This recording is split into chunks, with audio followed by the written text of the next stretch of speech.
Chapter 1236. The bald man's current situation was indeed much better than his brother's who stayed with the second boss.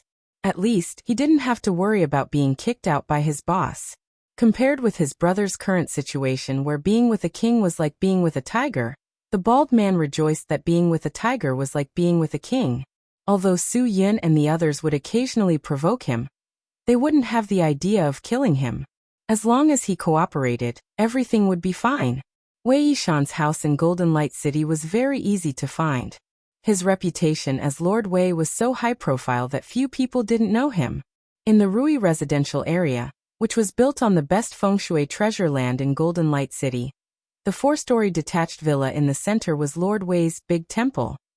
It was 10 o'clock in the evening, but the 4-story detached villa in the center of the Rui residential area was still brightly lit. Wei Yishan hadn't slept well for several days, let alone eaten well. It was obvious that he was very anxious, and his chin had become thinner. Wei Yishan couldn't eat well and sleep well. This was the current situation of his life. Anyone who was involved in this matter would also not be able to eat well and sleep well, right? The subordinates that were arranged to deal with Su Yun, so many of them, were actually all wiped out. This was simply a fantasy story. He couldn't believe this fact. But how could Gong Zhen make such a joke with him? He was heartbroken. Ever since he lost Xiongfeng, Wei Yishan had never felt the same pain in his heart. The successive situations made him feel that his fate was a little shaken. The 2 foreigners who asked him to keep an eye on Su Yun had also stopped moving, which made Wei Yishan feel very uneasy. If the 2 foreigners appeared with their men to kill him, he could resist or talk with them. But now there was no movement at all, which was the most terrible thing. Could it be that the 2 foreigners had abandoned him and knew that he was useless, so they didn't want to talk nonsense with him anymore? They just needed to find time to kill him to silence him. The thought of this was the most terrible thing. The unpredictable danger made him restless. He couldn't eat well, couldn't sleep well, and was only left with worry and fear every day. Lord Zeng, you should eat something. If you continue like this, your body won't be able to take it. The old nanny who had been with Wei Yishan for more than 20 years really felt sorry for him. She made a bunch of supplements for him every day, but he just couldn't eat them. Wei Yishan was not in the mood to wave his hand. There was only one thing in his mind now, and that was how to deal with the trouble he was facing now. There was no one under him that he could trust. Even Gong Zhen, who was the most useless, ran away and never showed up again after being scolded by him. How helpless was it to be a commander without an army? That feeling of being a mere figurehead was like being trapped on an isolated island, facing danger everywhere. I don't have an appetite. Sister Lan, you should pack your things and leave in the next few days. Wei Yishan said. I have a premonition that I'm in big trouble. A month ago, Wei Yishan, even dared to say that there was nothing that I couldn't settle. But now I don't dare to say this. I can't even protect myself now, and I can't take care of you anymore. I really have no choice. I've prepared a sum of money for you, don't think it's too little. When the nanny heard this, her face turned ugly. Lord Zeng, I've been taking care of you in this house for so many years, and you've always treated me well. If I leave now, it'll be too heartless. I won't leave. But you really can't help me with anything if you stay. Sister Lan, I know you're a sentimental person, so I'm asking you to leave early. I don't want you to be in trouble with me. Wei Yishan believed in his own self-awareness. Ever since he knew that Su Yun was related to the Empress, he couldn't feel at ease. No matter what you say, I won't leave, the nanny said. I can't help you with anything, but at least I can let you have a hot meal when you want to eat something. Wei Yishan, who was a general without an army, was indescribably moved. He didn't expect that when he was in trouble, the only person who could stand by his side and help him was actually his nanny. Outsiders might not know whether to laugh or cry, but in Wei Yishan's eyes, this was a true reflection of himself after all these years. Jianghuai's giant, Lord Zeng Wei, who was respected by everyone, was nothing more than this. Sad, ridiculous, and lamentable. Just as Wei Yishan was feeling apprehensive about what he would face in the future, a few uninvited guests suddenly broke into his private territory. This was because there were no longer any people coming and going in his villa. It was empty, and this old expert felt an inexplicable sense of apprehension in his heart. Lord Zhengwei, we are really fated to meet again. Su Yun's voice was neither warm nor angry. Wei Yishan couldn't believe his eyes. He had thought that the person standing in front of him would be Zhuo Lingyue. And he had also thought that the two mysterious foreigners would be standing in front of him. He had never expected that the person standing in front of him would be Wang Dachui. No, it was Su Yun. Why are you here? Wei Yishan's voice was a little hoarse. Lord Zeng, you deliberately arranged so many people to secretly protect me. Now that I know about it, of course I have to come and thank you. Su Yun's smile hit a sharp and long knife without any scruples. Just say what you want to say. Wei Yishan was unperturbed. You have seen my current situation. Since you know that those people were arranged by me, then you should know very well whether they are dead or alive. Young man, listen to my advice. Don't be too ruthless. If my people are still alive, give them a way out. They are all begging for a living. It's not easy. Su Yun appreciated this point of Wei Yishan's. He was facing a desperate situation, yet he could still think of his subordinates. He was like a different person compared to when he executed Xiong Feng without hesitation. Could it be that people could only be clear-headed and aware of themselves when they were truly facing death? I am not a psychopathic murderer. Su Yun said faintly. Lord Zeng, don't think of me as such a ruthless person. I have always been the kind of person who doesn't offend others if they don't offend me. Wei Yishan didn't say anything, implying that he had indeed offended Su Yun first in this matter. What he regretted the most was this beginning. No one would have thought that the biggest mafia family in New York couldn't even get rid of a Huaxia youth. The bald-headed man originally thought that Su Yun and Wei Yishan were friends. After hearing a few words, he realized that something was wrong. The two must have had a relationship. Fortunately, before the two of them, Wei Yishan seemed to have to lower his head. Now the bald-headed man admired Su Yun even more. Oh my God, such a young person could actually make Wei Yishan of Jianghuai not dare to look into his eyes when he spoke. Awesome. Not simple. Although the nanny knew that the visitor was not friendly, she still followed the conventional hospitality and made tea. Su Yun and the rest politely thanked her. Since you have come to find me, just say what you want to say. Whatever you want to do, I will accompany you. Wei Yishan said faintly. I haven't exercised my muscles for a long time. I am not here to fight with Lord Zeng. Su Yun laughed. If I wanted to fight, would I still be sitting in front of you drinking tea? Wei Yishan's eyes narrowed into a line. Then what do you mean? Su Yun tasted the pu-er in his cup unhurriedly and said with a smile. It's a small matter. I want Lord Zeng to do me a favor, and the grievances between us will be written off.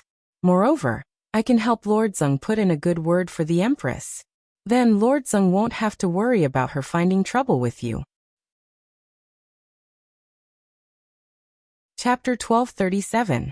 Su Yun and the others left, leaving Wei Yishan sitting in front of the coffee table in a daze. Wei Yishan took a deep breath. Su Yun's suggestion made him a little hesitant. He didn't know if he would be dragged into an even bigger conspiracy. However, after the housekeeper sent the guests away, she said, Lord Zeng, I don't think these young people are bad people. They are all kind people. Trust me, I won't misjudge people. Even I, a housekeeper who serves tea, would politely say thank you when I pour them a cup of tea. There aren't many young people who are so polite nowadays. Perhaps what they said is true. So what if what they said is true? Do I have to help them? Investigate if Hu Xingsu is an antique imitator? Wei Yishan was helpless. Hu Xingsu is a well-known entrepreneur in Jianghuai. Everyone knows that he is the boss of the largest electric car battery factory in Jianghuai. How could he be related to antique imitators? Isn't that nonsense? As the old saying goes, you may know a person for a long time without understanding his true nature. A bad person wouldn't put a label on their face saying that they are a bad person. Sister Lan continued. They wouldn't cause trouble for no reason. Lord Zeng, it's better to believe it than not. Just take it as a gamble. Wei Yishan had been suffering from excessive internal heat recently, and his gums had been hurting a lot. It was said that a toothache wasn't an illness, but it was extremely painful. He held his chin and thought for a while before saying faintly, I'll consider this matter carefully. Since you helped them this time, they might be able to help you in the future. The nanny, Sister Lan, finally said. Lord Zeng, one more friend means one more path.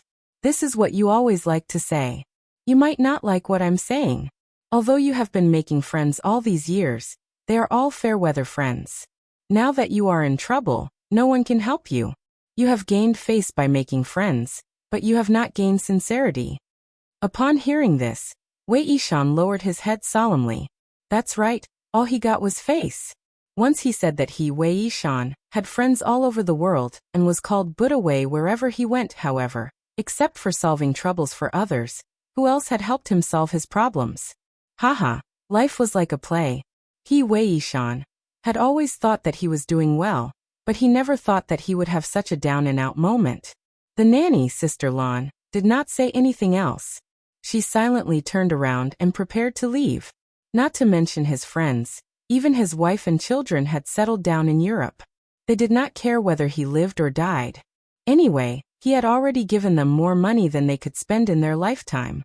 If he was willing to stay in Huaxia and be his Lord Wei, then let him be. As long as he could provide living expenses, nothing else mattered. To be honest, when she thought of this, even the caretaker, Sister Lan, felt sorry for Wei Yishan. Sister Lan, thank you. Wei Yishan said indifferently. No one has ever said these words to me, and no one has ever dared to say them to me. Today you're telling me these things. I know in my heart that you really don't treat me as an outsider. The housekeeper, Sister Lan, turned around and glanced at Wei Yishan. She still didn't say anything. She calmly returned to her room. Some words were useless. She believed that Wei Yishan would understand more than a housewife like her. She stayed only because she knew that she had to be grateful and repay the kindness. Wei Yishan sat on the sofa until 2 o'clock in the morning. Finally, he made a decision. He picked up the phone number left by Su Yun on the coffee table and dialed it. He said one sentence and then hung up. I'll help you with this matter. After it's over, we'll be even. We don't know each other anything. Su Yun was sleeping comfortably. He hadn't slept for 2 days and 1 night. He was awakened by Wei Yishan's words. He wanted to say a few polite words, but Wei Yishan hung up the phone quickly. Hiss. Su Yun gritted his teeth. Damn you. A deal is a deal. Why did you have to call me in the middle of the night? It's not too late to inform me tomorrow. Damn old Wei, you must have done it on purpose. You just don't want me to have a good rest. Before he finished scolding, Su Yun yawned. I'm sleepy. Forget it, forget it. I won't argue with him. I'll go back to sleep. The famous entrepreneur in Jianghuai, Hu Xingsu, was definitely a cultured and refined person. Although he was already 50 years old, he maintained his body very well. Because he worked out frequently, he looked like he was in his 30s. He was quite fit and energetic. He looked very refined. Although he was named Hu Xingsu, he had nothing to do with the powerful Xingsu deity. Anyone who saw him at first glance would think that this famous entrepreneur of electric scooter battery production was definitely a refined person. Since the famous Zongye Wei of Jianghuai had an appointment, of course Hu Xingsu would meet him. He had to meet him. In the VVIP private room of the Wanzhuang Tea House in Tongluowan, Hu Xingsu warmly held Wei Yishan's hand. He ordered the waiter in the room to pour tea, and offered Wei Yishan a cigarette. He politely invited Wei Yishan to take a seat. I've heard of Zongye's name for a long time, but I've never had the chance to meet you. I didn't expect Zongye to take the initiative to make an appointment with Tongluowan. I'm really honored. Hu Xingsu was very good at talking. Every sentence made people happy. Wei Yishan smiled slightly. Director Hu, you're mocking me. I've never had the chance to meet you. Hehehe, I'm thick-skinned enough to come and drink your tea today. I hope you won't laugh at me. Zongye, look at what you're saying. Hu Xingsu said modestly. I can't even lift my head. The two of them chatted for a while. They drank a few cups of tea and smoked 2 cigarettes. Although Hu Xingsu had a strong will, he couldn't help but want to get to the point. Zongye Wei, you must have something good to say to me this time, right? Hu Xingsu smiled. If there's anything to make a fortune, I hope Zongye can help me. Wei Yishan laughed. Director Hu, you must be joking. If there's anything to make a fortune, it's you who will help me. After saying that, Wei Yishan glanced at the waiter in the private room, and the assistant who had been standing behind Hu Xingsu without saying a word. Hu Xingsu was a sensible person. He snapped his fingers and said to the assistant behind him and the waiter in the private room, "All of you can leave now. I'll call you if I have any orders. If I don't call you, don't come in casually. Also, without my permission, no one is allowed to come in and disturb my discussion with Zhongya Wei. Do you understand?" "Yes." The assistant nodded and left the private room with the waiter. Only Wei Yishan and Hu Xingsu were left in the room. Hu Xingsu smiled slightly. "Zhongya Wei, if you have anything to say, you can tell me directly now. Hehehe, as long as I can do it, I'll do my best." Wei Yishan lowered his voice. "Director Hu, other than the battery business, what other business do you do that others don't know?" "Of course not. With my small net worth, what other business can I do? Ha ha ha." Hu Xingsu's expression didn't change. He didn't feel nervous or embarrassed at all. Good acting, Wei Yishan thought in his heart. Oh, but I heard something. It has something to do with Director Hu. Could it be a misunderstanding? Wei Yishan said to himself. Misunderstandings can happen easily nowadays. Hehe, if Zhongya is mistaken, then you must stay for a drink tonight. Hu Xingsu was still talking and laughing.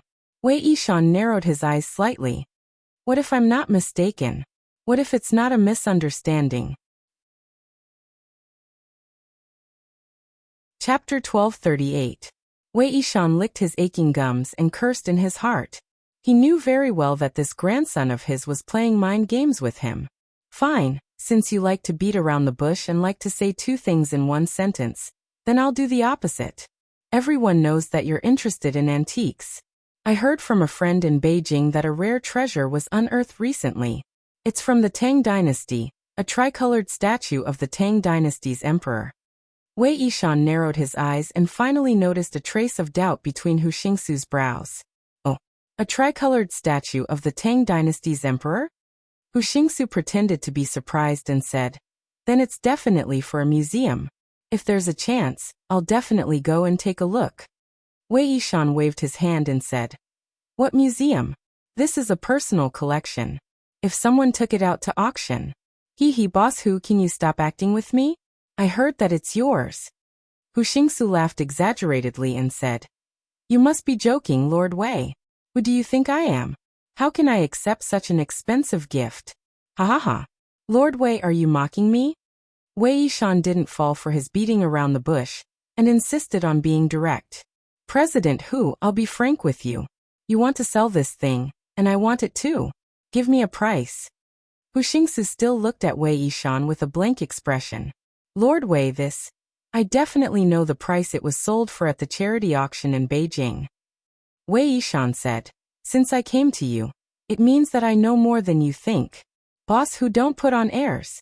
Otherwise, how can we be friends? How can we play together in the future? Jianghuai province is only so big. We'll see each other often in the future. Was this a threat? Hu Xingsu frowned. He knew that Wei Yishan had many experts under him, but he lost one a few days ago. Of course, no one had heard that Wei Yishan's men were all refracted. If this news spread, Wei Yishan would have no place in front of Hu Xingsu. Lord Wei, I really don't understand what you mean. Hu Xingsu wouldn't give in easily. This was a serious matter, and he would never take the risk. All right. Wei Yishan slammed his palm on the table. Since you don't trust me, I won't disturb you any further. At the same time, tell CEO Hu that if you don't plan to sell it, tell your subordinate Ning Jiangsheng to keep his mouth shut. Otherwise, people like me who have ulterior motives will be tempted after hearing the news. You said you're selling it, but you're not selling it. Aren't you tricking people? What do you think? Hu Xingxiu could no longer hide her anger. She had even mentioned Ning Jiangsheng's name. How could this matter be covered up? Of course he couldn't. Lord Zeng, since you're so interested in antiques, I'll definitely find a way to help Lord Zeng find out more about them. Hu Xingsu forced a smile. Lord Zeng, I sincerely want to be friends with you. Wei Yishan said, I'm not here to fool you, boss Hu. I don't have many hobbies in my life. When I'm over 50 years old, I think about many things, and the things I consider are complicated. I'm just thinking that when I die one day, I can have a king of Tang buried beside my coffin. Ha ha ha, that way, I'll have face even in front of the king of hell, don't you think? Ah, that's right. Hu Xingqiu's smile was obviously absent-minded. But Lord Zeng is still so young and in such good health. I'm afraid that the king of hell won't have the chance to treat you to a meal in the next 100 years. Ayaya, boss, who you really know how to talk. Wei Yishan picked up his teacup and said, Director Hu, let's drink tea instead of wine. I'll drink first as a toast and wait for your good news. Please don't disappoint me. I sincerely want to be friends with you. Of course. I can disappoint anyone but you, Lord Zeng. Hu Xingqiu also picked up her teacup. The two of them drank the tea in a ridiculously fake manner. Wei Yishan stood up. Boss Hu, no matter if you have news or not, remember to contact me. I'll set up a banquet for you at the Golden Dragon Hotel in Golden Light. I'll be waiting for you to find me at any time. Ha ha, don't forget. I'll be waiting for you. It's my honor to be invited by Lord Zeng. Of course, I won't miss such a good opportunity. Hu Xingqiu said, but today's Tongluowan is my home ground. How can Lord Zeng not have a drink here? Let's go. I'll call a few friends. They all admire Lord Zeng's reputation. Let's get to know each other. Wei Yishan's current situation hadn't spread yet, so there were people who admired him. If this matter was exposed, where would he put his face? Stuff it in his pants. He definitely couldn't eat this meal. We'll have plenty of chances in the future. Wei Yishan obviously had to show off to the fullest. Besides, I don't make friends with just anyone. Ha! You don't have to trouble yourself to find friends to accompany me. Wei Yishan's words made Hu Xingqiu lose his temper. Just listen to his aura. I Wei, don't make friends with just anyone. This sentence gave Hu Xingqiu face, but also firmly rejected his intention to set up a banquet. Director Hu, I don't care if this thing is yours or not. Can you give it to me? Give me one last word. Before Wei Yishan walked out of the room, he turned back and said, I'm leaving. Don't see me out. After Wei Yishan left, Hu Xingqiu was silent for about 3 minutes. Suddenly, he violently overturned the entire tea table that was shaped like a tree root. With a crash, all the tea sets on the table fell to the ground with a crackling sound. Hu Xingqiu's assistant and the tea house's waiter immediately rushed in. The waiter was incoherent. He looked at the mess in the room and said nervously, these things are broken. You have to pay for it. Don't talk so much nonsense. Call your manager here. This has nothing to do with you, the assistant said coldly. The waiter didn't want to offend such a rich customer. He quickly went to find the manager. The tea house's manager definitely didn't dare to offend a big shot like Hu Xingqiu. The amount of money he spent here in a year was enough to renovate this room 100 times. Even if he smashed the entire room, he had to smile and say, Good job. The manager didn't say anything. He immediately arranged for someone to clean up the room and serve Hu Xingqiu good tea again. It was as if nothing had happened. Hu Xingqiu didn't even leave his seat. This was called being cool. Hu Xingqiu took a while to calm himself down. He gently waved his hand. The assistant behind him immediately leaned over. Call Ning Jiangxing and ask him to come over. Hu Xingqiu said lightly. Yes. The assistant behind him nodded immediately. He quickly took out his phone and dialed Ning Jiangxing's number. At this moment, Ning Jiangxing was having a headache because he couldn't find the whereabouts of Su Yun. Now that he suddenly received a call from Hu Xingqiu's assistant, asking him to go to the tea house that he liked to drink tea at, his heart was beating like a drum. This was called having a guilty conscience. If nothing happened to Ning Jiangxing this time, he wouldn't have to think about anything. When he received this call, he would definitely think that Hu Xingqiu was inviting him to drink tea. But now it was different. He didn't tell Hu Xingqiu about returning to Tongluowan. Could it be that Hu Xingqiu installed a GPS on him? Did he directly locate him? Chapter 1239. Ning Jiangxing was very clear about his current situation. The big boss's call came at the right time. Ning Jiangxing wasn't sure what had happened, but he was sure that the caller was not friendly. After hanging up the call with the big boss, Ning Jiangxing couldn't calm down for a long time. What went wrong and let the big boss know about his return? Could it be Xilanhua? That's right. Xilanhua had asked him yesterday if he should report this to the big boss, and he had provoked him at that time. Could it be that Xilanhua had leaked this information to him? This kid wanted to use this opportunity to take him down, and then find a way to get to the top? It was hard to say. Ning Jiangsheng liked Xilanhua because Xilanhua had this kind of drive in her heart, the drive to achieve her goal by hook or by crook. This drive was the same as him in the past, so he admired him. But now it seemed that his admiration was used in the wrong place. A young man like Xilanhua couldn't be put in an important position, because his ambition was simply too great, and once his ambition was too great, it could not be satisfied. Well, since the big boss asked him to go, then he would call Xilanhua. He wanted to see how Xilanhua was going to step on him to get to the top. What was going to happen would happen, and there was no way to avoid it. He had experienced all kinds of storms in his life. He didn't believe that he couldn't get through it this time. Xilanhua, come to my house. Drive me to a place. Ning Jiangsheng dialed Xilanhua's number and hung up the phone immediately after saying that. Xilanhua didn't even have time to ask what he was going to do, or if it was something urgent. He was now focused on finding Baldichong's whereabouts. He had just received news that Baldichong had appeared in Golden Light City, and was preparing to kill his way to Golden Light City. Now that the second boss asked him to pick him up, there was no room for discussion. It seemed that something big had happened. Xilanhua didn't feel uncomfortable about this. It was just that the second boss had always admired him and never called him Xilanhua. He always called him Lanhua because it sounded more intimate. Although it was normal to add the surname, Xilanhua was still a little nervous. It was like parents educating their children at home. If the children were well-behaved, they might affectionately call them Taiju or Ergo. And if the children got into trouble outside, their tone and greetings would change.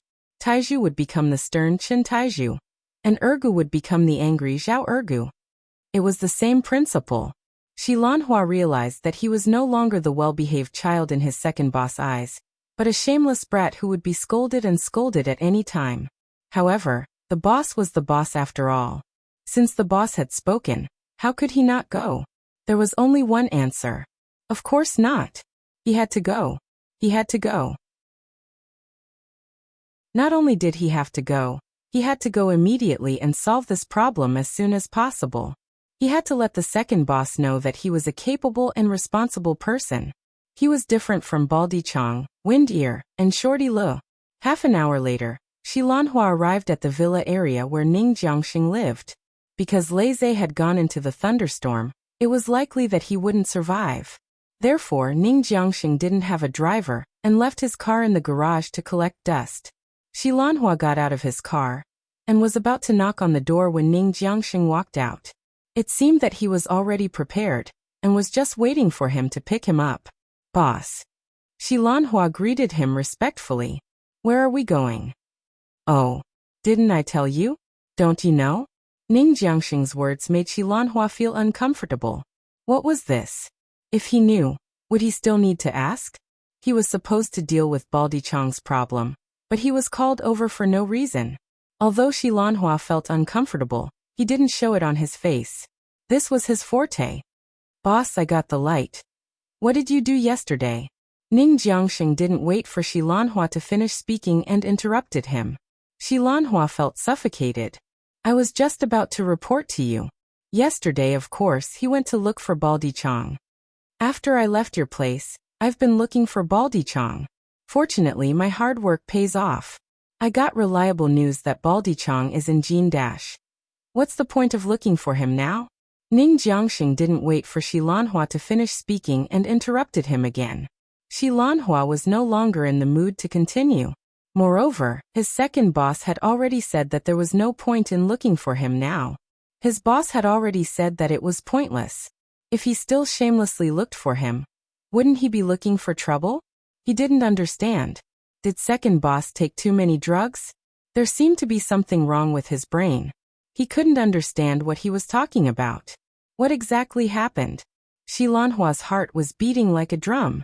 Could it be that this had something to do with him? Or did he accidentally offend the second boss? Nothing. I'm very careful around second boss. I'm very careful around him. You were really looking for Baldy Chong yesterday? Ning Jiangxing asked calmly. Xilanhua took a deep breath. It seemed that something had gone wrong. The second boss misunderstood him. Boss, I promise. I was really looking for Baldy Chong. Okay, then come with me. Ning Jiangxing sat in Xilanhua's car and asked him to drive to the tea house. Xilanhua was dumbfounded when he heard the address. The big boss liked to go to that place. Wasn't the second boss afraid of bumping into the big boss? Let's go. Ning Jiangxing saw Xilanhua's hesitation and sneered in his heart. Now you know what I mean? It's good that you know what I mean. Boss, why are we going there? Don't tell me. Xilanhua hesitated and finally said, Aren't you afraid of bumping into the big boss? Didn't you say? It's because the big boss knows everything. That's why I said there's no point in looking for Baldy Chong. Do you understand? Ning Jiangxing's face twitched. Xilanhua, how long are you going to pretend? Xilanhua's face changed. The second boss suspected that he had told the big boss something. Boss, I swear to God, if I said anything wrong, I'll be struck by lightning. Why are you suspecting me? I can't contact the big boss. With my status. Even if I went to look for him, would the big boss see me? Boss, don't misunderstand. Don't listen to anyone's slander. Slander? There's no slander. Ning Jiangxing said. No one said anything to me. Don't think too much. Then, what do you mean? Xilanhua's face was still ugly. Ning Jiangxing said. If you don't feel guilty, then you don't have to be afraid to come with me. We'll talk when we get there. If you didn't do anything wrong, then there's nothing to be afraid of. Xilanhua gritted his teeth and said, I really have nothing to be afraid of. Chapter 1240. Ning Jiangxing came to the tea house with an uneasy heart. No one knew better than him what kind of temper the big boss had.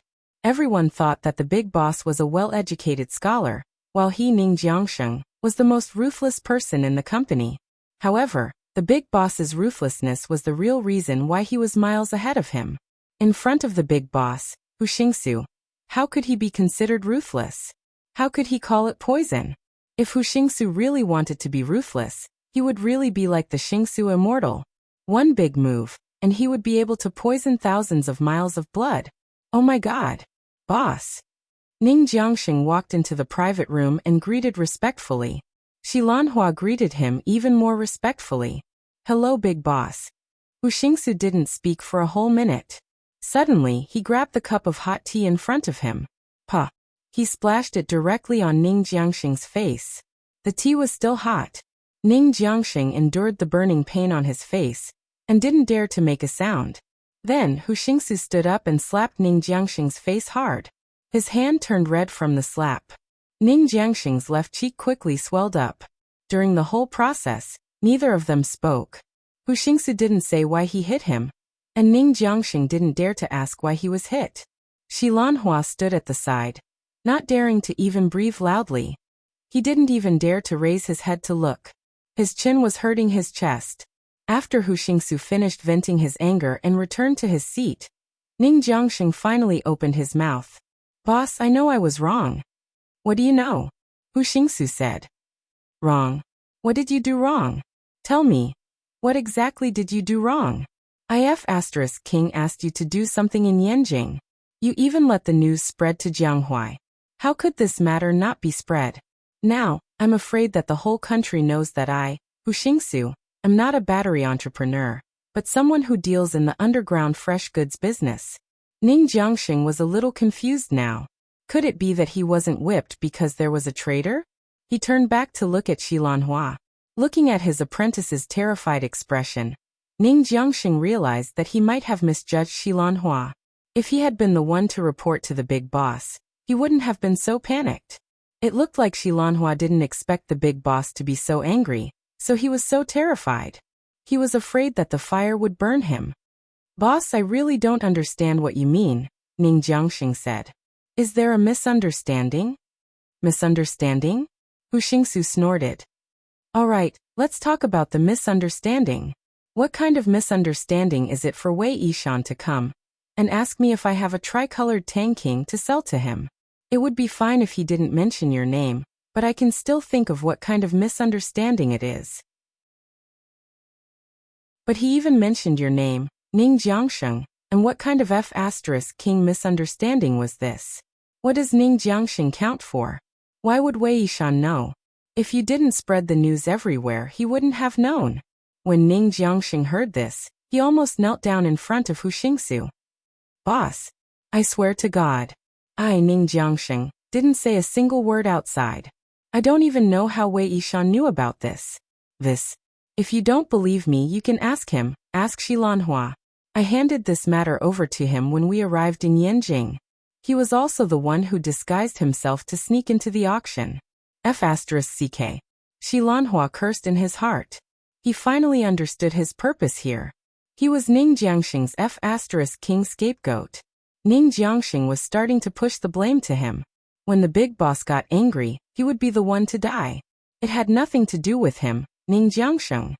Big boss, I can testify. We really didn't say anything. Xilanhua tried his best to calm himself down. Calm down and answer properly. He didn't believe that Ning Jiangsheng could slander him. Hu Xingsu glanced at Xilanhua. Then tell me, why did Wei Yishan come here? He even wanted to get the goods from me. He also said that he knew the price of the goods at the auction. Xilanhua thought about it for a long time.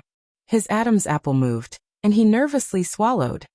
Big boss, I really don't know why this happened, but I swear that the second boss and I, as well as the people in charge of this matter, didn't say anything. After a pause, Xilanhua gathered his courage and said, Big boss, can I say something? I hope you don't mind. Just say it. Hu Xingsu said, I don't have that much patience. Our mission in Yanjing was to raise the value of the tricolored Tangking, and then find a way to sell it for a huge profit. Xilanhua said, now we've already raised the price of the item, and someone has come to buy it. Then we'll sell it to him. The buyer is Wei Yishan, Jianghuai's Buddha Wei. He's so rich, he'll definitely be able to afford it. We'll sell it to him. Isn't this the best of both worlds? Nice. Nice my ass. Hu Xingsu stood up and viciously kicked Xilanhua's chest. This kick was definitely filled with strength. Xilanhua was kicked backwards, and after a few stumbles, he fell heavily to the ground. He looked up at the big boss with a face full of fear. He didn't know what he had done wrong. Why did he hit him just like that? Ning Jiangsheng, this is the kind of person you've F***king raised. Look at the kind of people you've raised. Hu Xingsu said, go slap him. Ning Jiangsheng didn't hesitate at all. He walked in front of Xilanhua and pulled him up. Papa. He gave him 4 or 5 big slaps in succession. Xilanhua saw stars, but he still didn't dare to fight back. He felt aggrieved. F***ck. Was what he said wrong? It was clearly very reasonable. This was a win-win deal. Why couldn't he do this? He wanted to be a big boss, but he didn't even have this level of skill. He might as well just let him be the big boss. I think you really don't have a brain. Ning Jiangsheng scolded as he slapped him. Isn't this admitting that our boss is the one who did this? That will bring trouble to the company. When the time comes, once someone goes to the battery factory to investigate, then our underground factory will be completely destroyed. This can't have anything to do with the big boss. If we sell it to Wei Yishan, then we'll be shooting ourselves in the foot. Xilanhua suddenly understood. He really deserved a beating. He didn't think about this matter as much as the big boss. To say that Hu Xingsu was a 1,000-year-old fox was underestimating him. This fox was a 10,000-year-old fox. He wanted to hide behind the scenes forever and never show his face. The money he earned was his. If something really happened in the end, the people under him would be the scapegoats. It had nothing to do with him at all. He only needed to press a button, and he could bury the underground factory, 30 meters below the battery factory. Who was the most vicious one? Very clearly, compared to Hu Xingxiu, Ning Jiangsheng really paled in comparison to him. Big boss, it's my fault for not educating you properly. Ning Jiangsheng happily admitted this matter. Not only did you not educate well, but you also didn't know well. Hu Xingsu scolded. No matter what, the tricolor Tang King matter has spread. At least Wei Yishan came to me. I don't want a second person to come to me. You guys think of a way to solve this matter as soon as possible. Otherwise, I'll teach you a lesson. How to solve this? Ning Jiangxing wanted to ask for advice, but he didn't have a high-level brain. Get lost. All of you get lost. Hu Xingsu scolded irritably. He didn't want to see them anymore. Although Ning Jiangxing was the second boss in front of others, in Hu Xingxiu's eyes, he was the same as everyone else. He was just a pawn of Hu Xingxiu. It was just that this pawn could control the other pawns and perform the steps of how to play chess, so he was the second boss. Chapter 1241. As soon as they walked out of the tea house, Shi Lanhua couldn't wait to say, "Boss, I know who spread the news. A brother sent me a message saying that he saw Baldi Chang in Golden Light City. Wei Yishan is in Golden Light City. If he knows about this, it must have something to do with Baldi Chang. It must be Baldi Chang. Boss, this must have something to do with Baldi Chang. I can guarantee it." Ning Jiangxing slapped Shi Lanhua's face again. "Why didn't you tell me about Baldi Chang in Golden Light City earlier? What's the point of telling me now? Bastard. Baldi Chang, you're ruthless. I haven't settled the score with you for betraying me, and now you want to play this game with me. Humph, don't let me catch you for scheming against me. Boss, what should we do next?" Shi Lanhua had his own thoughts now. Ning Jiangxing was not a good person. Nothing good would come out of him if he continued to follow him. It was better to leave him as soon as possible. However, he couldn't do that on the surface. If he did that, Ning Jiangxing would definitely hold a grudge in his heart. Maybe he would vent his anger on him and directly silence him. Then he would lose more than he gained. It was better to make Ning Jiangxing happy first. If he did anything behind his back, he would do something else. But there was only one goal, and that was to find a way to get the big boss's favor and leave the second boss, Ning Jiangxing. Now, even a fool could see that Ning Jiangxing had broken his promise to the big boss. If a person who lost the big boss's trust continued to follow him, wouldn't he be blinded? How could a smart person like Shi Lanhua not understand this?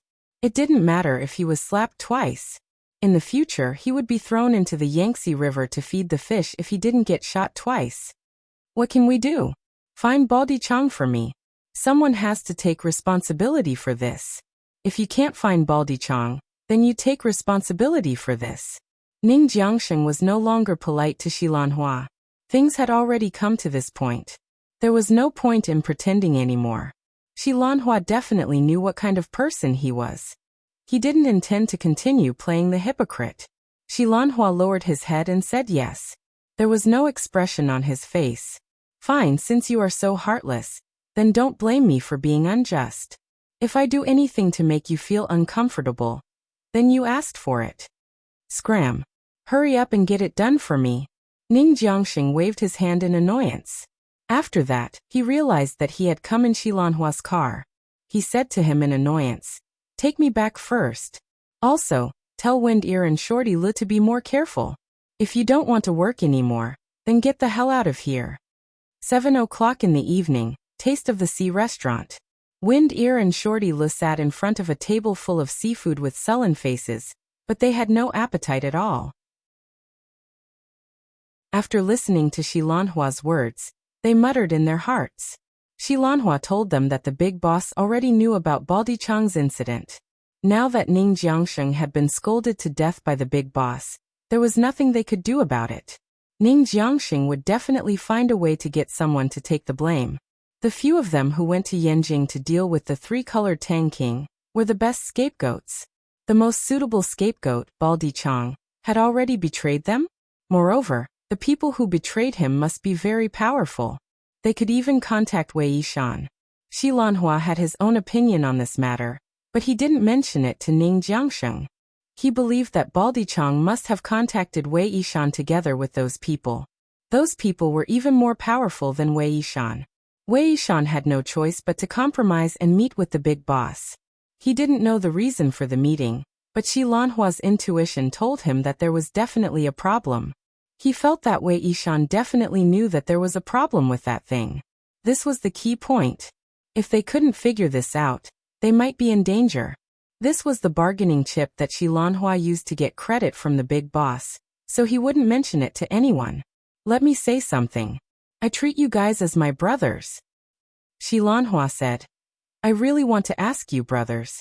Don't you think that we're too *king stupid to work for the second boss after he treated us like this? We work for him, and he gets the credit. We earn money, and he gets the lion's share. If something happens, he can't help us out and he'll make us the scapegoat. As he spoke, Xilanhua slapped the wine glass in his hand and drank it in one gulp. He stood up abruptly. Tell me, how can we follow a boss like this? What future do we have if we follow him? In the end, if we don't die because of what we did, we'll be played to death by him. What are we after? Wind Ear didn't say a word. He picked up his wine glass and left as well. This glass of wine really burned his heart. What was going on? After working for so many years, they didn't have much money or status, and now they had to face the threat of death. It wasn't like they were committing murder or arson. Was there a need to take such a big risk? Shorty snorted in amusement. So, second boss is determined to find one of us to be the scapegoat? If this doesn't end, someone has to take the blame. Xilanhua said. We definitely can't catch Baldy Chong as the scapegoat. Think about it. Will the second boss take the blame himself? He'll definitely find one of us. When the time comes, as long as one of us dies, the second boss can push all the blame onto that one person. Broccoli. Wind Ear finally spoke. If the second boss wants to find a scapegoat, he definitely won't find you. He thinks highly of you. If he wants to kill someone, it'll be one of us. You don't have to take the risk. Why are you doing this? I know that you'll be suspicious, and you won't believe my motives. But I'll be frank. Is this how the second boss thinks highly of me? Xilanhua pointed at his swollen cheek. Just because of the big boss' small matter, he beat me up like this to show his loyalty. What do you think he won't do? If I can prove his loyalty in front of the big boss, he won't even blink an eye to kill me. That's why I'm looking for you guys. I'm afraid that when the time comes, all three of us will die before this matter can be resolved. We can't give up 3 lives just because of one person, right? What he said was really serious. Wind Ear and Shorty Lo were speechless. They looked at each other, not knowing what to do.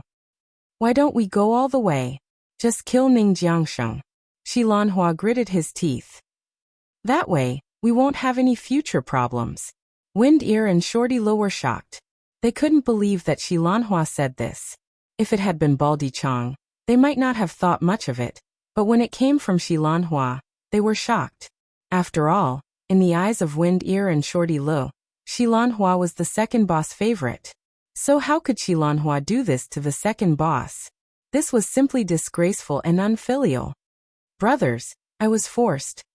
Xilanhua finished and drank another glass of wine. I'll pass on the message to you. If you don't help me, then I'll advise you to leave as soon as possible. In short, the second boss wants to protect himself, so he'll have to sacrifice us. Then tell me, how do we kill? Wind Ear took a deep breath. Chapter 1242. Today was Lin Ji's second day in Tongluoan. Boss Hu, the famous electric battery entrepreneur of Tongluoan, did not give him any strange feeling. Hu Xingsu was a serious and responsible business leader. Every morning, he would wake up at 6 a.m. for a morning run and have breakfast at 7 a.m. Before 8 a.m., he would definitely rush to the electric battery factory to hold a morning meeting with all the middle-level executives. The atmosphere of the morning meeting was also very good. It was even better than the atmosphere of the pyramid scheme. Under Hu Xingsu's encouragement, a group of people raised their arms and shouted slogans. 3 years to get rid of Baiwadi, 5 years to surpass Ben Baoao. Build Huaxia's electric battery of the S grade. Hu Xingsu even used the radio in the broadcast room to speak to everyone seriously. We must develop a new generation of electric batteries that can run 500 kilometers at 100 volts. We must prove with our actions that the person who invented the electric battery will invent the electric battery again. Plagiarizing Mercedes-Benz advertising slogan was too straightforward, right? The main thing was that Mercedes-Benz said that the person who invented the electric car would invent the electric car again. They were not bragging. They were really the ones who invented the electric car. How could a small electric battery factory have the guts to say that they were the ones who invented the electric battery? Were they trying to get the bosses of Yadi, Amar, and Liandao to beat them up? How could a guy who loved his life and career, and was full of passion for the electric battery industry, have anything to do with pretending to be an antique? For a moment, Lin Ge felt that something was amiss. Could it be that Brother Yin had made a mistake? But how could Brother Yin make a mistake in this kind of thing? His requirements for this kind of thing were definitely very strict. He would definitely not come to a conclusion easily. Now that he had come to a conclusion, there was a 90% chance that this matter would not go wrong. Lin Ge was patient. He calmed himself down and continued to wait and monitor. Maybe he would not be able to find out anything in 2 days. It was easy to know a person's face, but to know his heart, it would probably take a few days of observation and consolidation. On the other side, Su Yin was also very patient. Every time Shi Lanhua contacted Baldi, he would ask Baldi to find an excuse to postpone it. In order to not let Shi Lanhua find a place to stay, they simply asked Wei Yishan to find a safe place to stay. Wei Yishan had no choice but to agree because of Su Yin. Wei Yishan really didn't want to get involved in this matter, but he had to give face to Su Yin. After all, the Empress was involved. Su Yin asked him to call Hu Xingsu every few days in order to disturb his mind. Wei Yishan could only do as he was told. Every day, he would call Hu Xingxiu 3 times in the morning, noon, and night to ask how much the tricolored Tang King wanted. Every time, Hu Xingxiu would have to explain to Wei Yishan for a long time. He didn't want to offend Buddha Wei and Jianghuai, but he also didn't want his identity to be exposed. Other than beating around the bush, Hu Xingxiu really couldn't think of any good ideas. Wei Yishan's 3 calls a day were even more punctual than his meals. This gave him a headache. Time quietly passed by for another 3 days. Lin Ge finally couldn't take it anymore. He began to suspect that he had targeted the wrong person. Could it be that there were 2 battery factories in Tongluowan? The boss even had the same name. Both of them were called Hu Xingsu? This was 2F** King weird. There was nothing wrong with this person at all. Brother, is there really no mistake about this Hu Xingxiu that you asked me to watch? In the end, Lin Ge couldn't help but call Su Yin. I haven't taken my eyes off him for 3 whole days. His daily routine is quite strict. He runs at 6 in the morning, eats at 7, goes to work at 8, gets off work at 5 in the evening, eats at 6, goes for a walk at 7, and goes to bed at 8. He doesn't even go to a nightclub. I don't see him keeping any mistresses. I really can't see anything wrong with this person. However, the more regular he was, the more suspicious Su Yin felt. He's so normal. He has a fixed schedule for so many consecutive days. How can there be no problem? There's a problem even like this? Lin Ge really didn't understand what Brother Yin meant. There's a saying that plans can't keep up with changes. No one's life can be arranged at a fixed time. Su Yin, he's such a big boss. Don't tell me he doesn't have any impromptu social engagements. Doesn't he have any impromptu situations? His life is so smooth. He goes to bed at 8 whenever he wants to. Also, how many big bosses do you see that don't have some scandals outside? He doesn't have any at all. Can he be normal? Lin Ge broke out in cold sweat. That's right. Could it be that this guy was a eunuch? Or did he have a shadow when he was young and grew up to be a cold-hearted person? Brother Yin was still the one who thought things through. Now that he said it, he really felt that this Hu Xingsu was abnormal in every way. Brother, now that you mention it, he is indeed a little abnormal. But his daily route is very normal. Home, factory, 2 points, 1 line. He hasn't gone anywhere else. Lin Ge said, if he has some secret factory, it's probably because the battery workshop isn't producing batteries, but fake ones. He really hasn't been to any strange mysterious factory. Su Yin frowned. Lin Ji's impatience was largely related to this. Indeed, if Hu Xingsu had some other mysterious factory that was fake, he could not go for 1 day, 2 days, or even 3 days. But he couldn't possibly not show up for 5 days, right? No matter where, if they didn't see the boss for 5 days, people would be anxious. This was for a legitimate business. If they didn't see the boss for 5 days, it meant that the boss might have run away with the money and stopped playing. And what they wanted to catch was Hu Xingsu's unconventional business. A legitimate business could wait for 5 days, but those unconventional businesses couldn't wait for 5 days. Who knew if the boss had been arrested by the police after not seeing him for 5 days? Who would be stupid enough to wait? It was better to be safe than sorry. Even if they trusted Hu Xingsu, they had to stay away from the limelight to avoid being caught by the police. At that time, there would be no place to cry. In this case, there was only one explanation. Unless Hu Xingsu's fake antiques were really in the battery workshop. When Su Yan raised this doubt, Lin Ge couldn't believe it for a long time. Who would be so bold? And this was too unrealistic. Okay, then I will go in and take a look tonight. Lin Ge nodded and said. If it's really, then what should I do? Don't act rashly, Su Yan said. If it's true, you come and find me immediately. This matter can't be solved by you alone. Hu Xingsu has always wanted to fight with me. You just need to have his evidence. I will take care of the rest. Lin Ge said and hung up the phone. He would go to the battery factory to check it out tonight. The more he thought about it, the more mysterious it was. Late at night, Lin Ge sneaked into the battery factory. He visited all the workshops, but he didn't see anything suspicious. F***ck. Could it be that this was really a misunderstanding? Just when Lin Ji's mind was tangled, a picture suddenly flashed. He suddenly realized a problem. Every day, Hu Xingsu had a personal assistant who came to pick him up from work, but this personal assistant was nowhere to be seen in the factory every time. Could it be that there was something going on?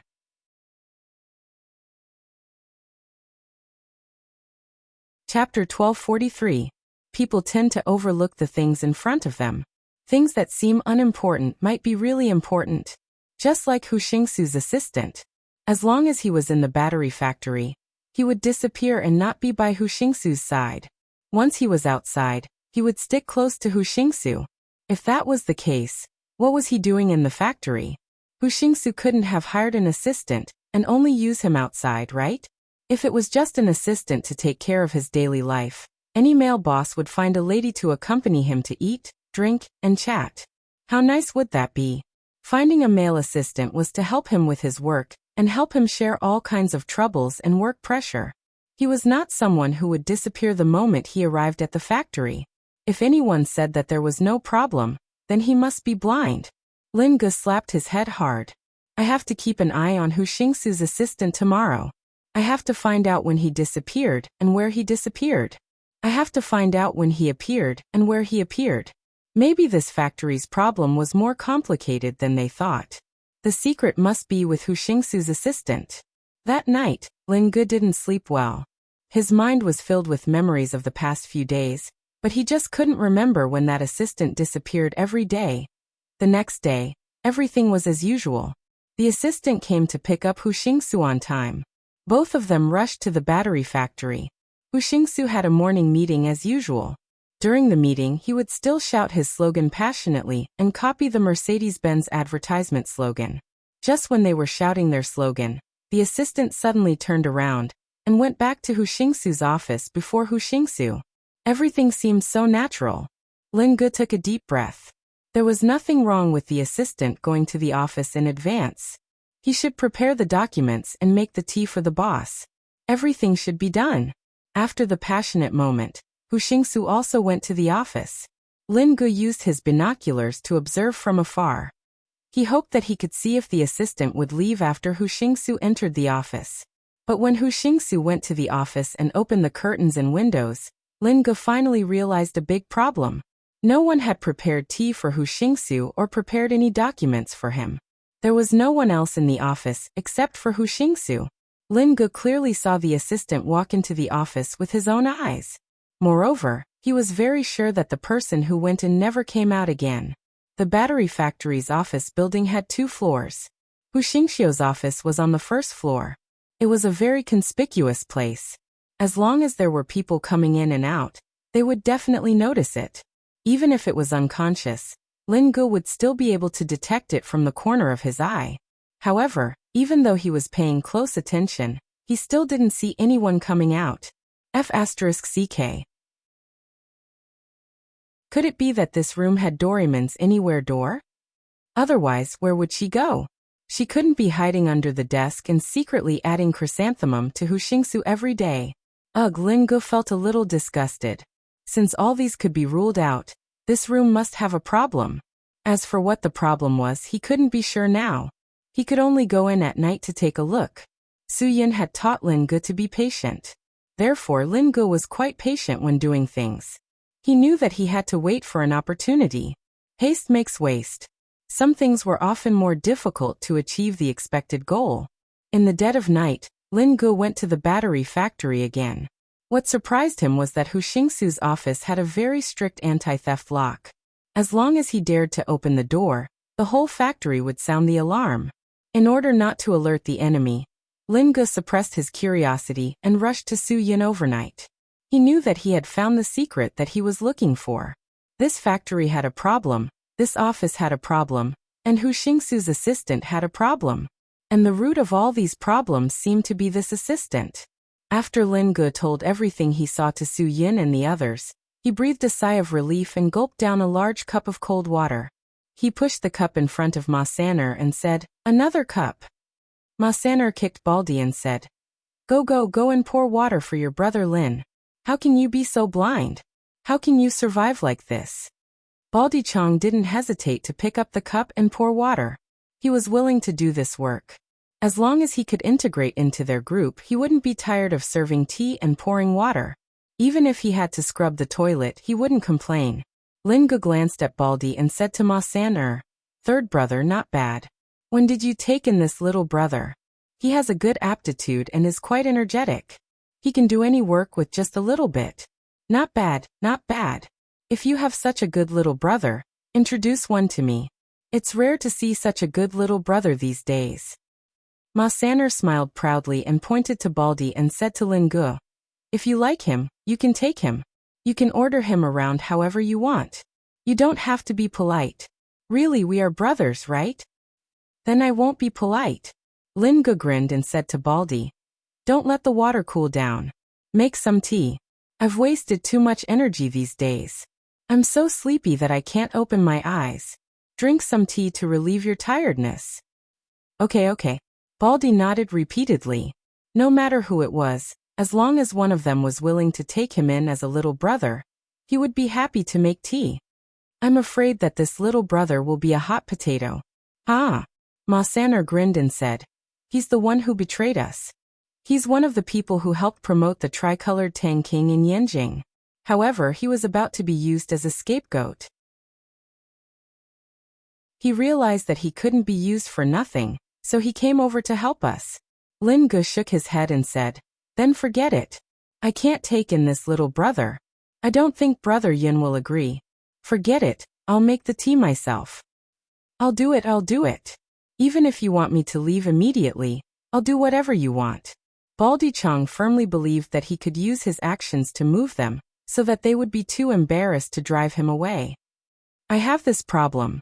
If I don't work for a while, my heart will itch.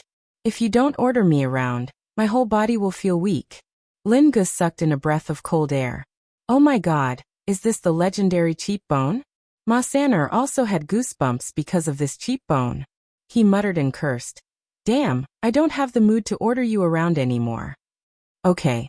Now that we've heard what Lin-gu said, we have a basic understanding of the situation over there. There's definitely something wrong with the battery factory, and there's something wrong with the office. Hushingsu's assistant is even more mysterious. Su-yin interrupted them and said, "Baldy, have you been to Hushingsu's office in the battery factory? Did you see anything different?" Baldy Chong scratched his bald head and shook his head blankly. "I haven't been to that office. I've only been to the battery factory once, and it was Ning Jiangxing who asked me to pick someone up. We don't have any contact with the battery factory. What problem could there be?" Then, "Hushingsu's assistant, are you familiar with him?" Su-yin asked again. Baldy Chong still shook his head. "The big boss doesn't see us often. His assistant? Then we don't even know who he is. Is there a problem? In other words, other than selling goods, you don't know anything else?" No one mentioned the manufacturing factory to you. Su Yin touched his chin and said, there's definitely a problem. If Hu Xingsu wants to be so mysterious, he shouldn't see you at all. It's reasonable for his assistant to handle everything. But now it's different. He has met you, but you don't know anything about his assistant.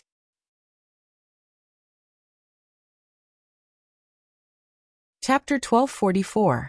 Everyone held their breath and looked at Su Yin. They all realized that Su Yin was going to say something that none of them had thought of before.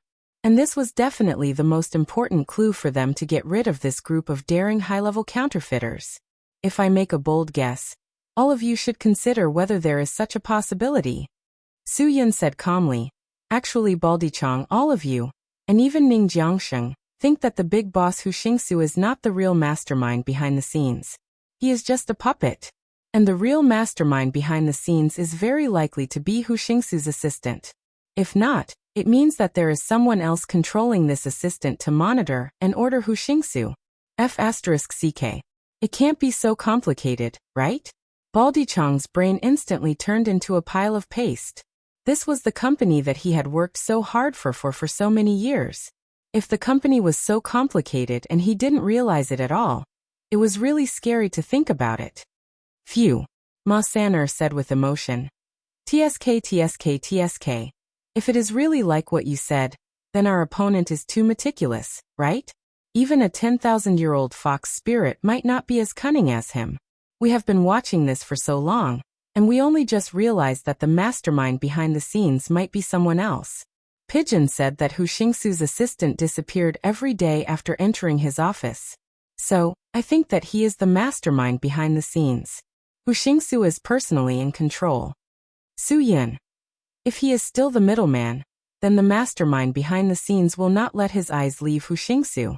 So if there is no accident, Hu Xingsu's assistant is the real mastermind behind the scenes. Lin Ge nodded. Brother, this accident will definitely not happen. Since you confirmed it, I think it must be the mastermind. No boss treats his assistant like Hu Xingsu, right? The bald guy slapped his head. He suddenly remembered something. On the 15th of August, the Chinese people were giving gifts. They were giving gifts to relatives, elders, and aunties. It didn't matter. The most important thing was to give gifts to the leaders. Ning Jiangxing asked him to drive him to deliver gifts to the big boss. He bought bags of gifts. It was on that day that he accidentally saw the big boss, Hu Xingsu, sending his assistant off. He even personally opened the car door for his assistant. At that time, he had thought that he had seen wrongly. Even if he hadn't seen wrongly, it was because the big boss was in a good mood and understood the hard work of the employees. But now that he thought about it, this was really impossible. Why didn't the big boss understand them? Even the second boss, Ning Jiangsheng, was not considerate. Not to mention sending her to the car, he did not even send her out of the house. When they left, Hu Xingsu didn't even get up. He just waved his hand, indicating that they could scram. There's something wrong with this assistant. Baldi-chang shouted, panting with a righteous look on his face. Everyone was speechless. This guy's reaction was really slow. Didn't everyone already know that there was something wrong with Hu Xingsu's assistant? Was there a need for him to remind everyone so loudly? We all know this. If you still want to say something that we don't know. Ma San'er was speechless. Don't make a fuss about this kind of thing that everyone knows, understand? Baldi nodded and retreated. He didn't say anything else. If he opened his mouth now, he would easily be scolded. It was better to listen obediently and understand the situation first before speaking. Baldi, if the broccoli you're talking about contacts you again, then say yes. Su Yin. If he asks if you are ready, say yes. We will do everything according to his plan. What plan? Lin Ge didn't know what was going on. One of Hu Xingsu's subordinates said that we need to pretend to be a big buyer. He is responsible for pulling strings with Hu Xingsu and making him promise to take us to see their imitation factory. When the time comes, he will cooperate with us from the inside, and we will be able to catch Hu Xingsu in one fell swoop, Ma San'er explained. Lin Ji's face was full of disdain. Isn't that bullsh*t? If it was that easy, then I wouldn't have to go through all this trouble. It is indeed bullsh *t. He told us that he wants to cooperate with us from the inside and outside, but he will definitely tell Hu Xingsu that he wants to lure us into his trap, Su Yin. We have already baited him for a few days. It's time to agree to this. He will definitely tell Hu Xingsu everything and make him prepare to annihilate us in one fell swoop. Then we still agree to go. Baldy didn't understand. Su Yin nodded. Of course we agree. But we will postpone it after we meet. When the time comes, just watch my eyes and act according to the situation. The bald man grinned. This matter. Can I not go? Of course you can't go. Su Yin. Although they know that you are with us, if you really go, even an idiot will know that we definitely didn't believe them and have made preparations. We have to give them the wrong impression that we have already fallen into their trap. When Baldy heard this, he finally relaxed. If he had to go, he really would have broken down. Ma-san or Pigeon, you two get ready. Tomorrow, you will come with me to meet Hu Xingsu's puppet, Su Yin said. Shinshin was a bit disappointed. Director Su, what about me? Is there anything I can do to help? Of course there is. Su Yin smiled. Tomorrow, go directly to the battery factory and find an electric scooter. Explode the battery and push it there. Say that their battery exploded and cause some trouble in front of their place. We will naturally meet up with you. When Baldy heard this, he knew that he had nothing to do. He immediately jumped out and volunteered. Leave the matter of the electric scooter to me. I will have it ready for Brother Chun by tomorrow morning. Okay. Then I will leave it to you. Su Yin didn't stop him. What if he runs away and reports? Lin Gu looked at Baldy suspiciously. Ma Saner patted Baldy's shoulder and said to Lin Gu, unless he is stupid, no matter what he says to Hu Xingsu now, Hu Xingsu won't believe him. Unless he wants to die, he won't run away and report. Baldy nodded vigorously. I understand. I understand. I am very clear about my current situation. You can rest assured. After Su Yin made the outline, Baldy Chong dialed Shi Lanhua's phone number. According to the outline that Su Yin gave him, Baldy Chong talked to Shi Lanhua for a while. Only then did they set the time and place for tomorrow. Everyone had nothing to do, so they went to conserve energy and wait for the arrival of tomorrow. Baldy Chong went out alone to find an electric scooter. Of course he wouldn't buy one.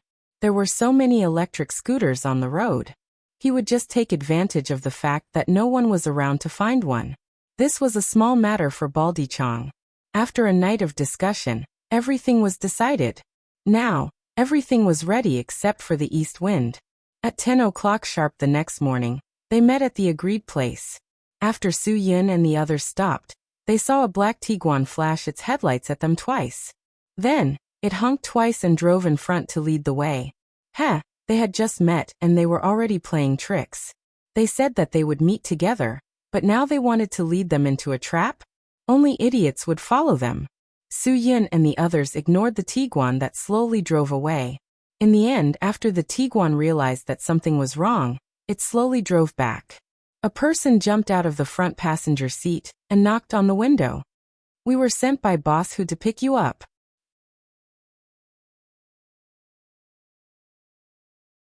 Chapter 1245. Hey, don't be so arrogant. Who do you think you are?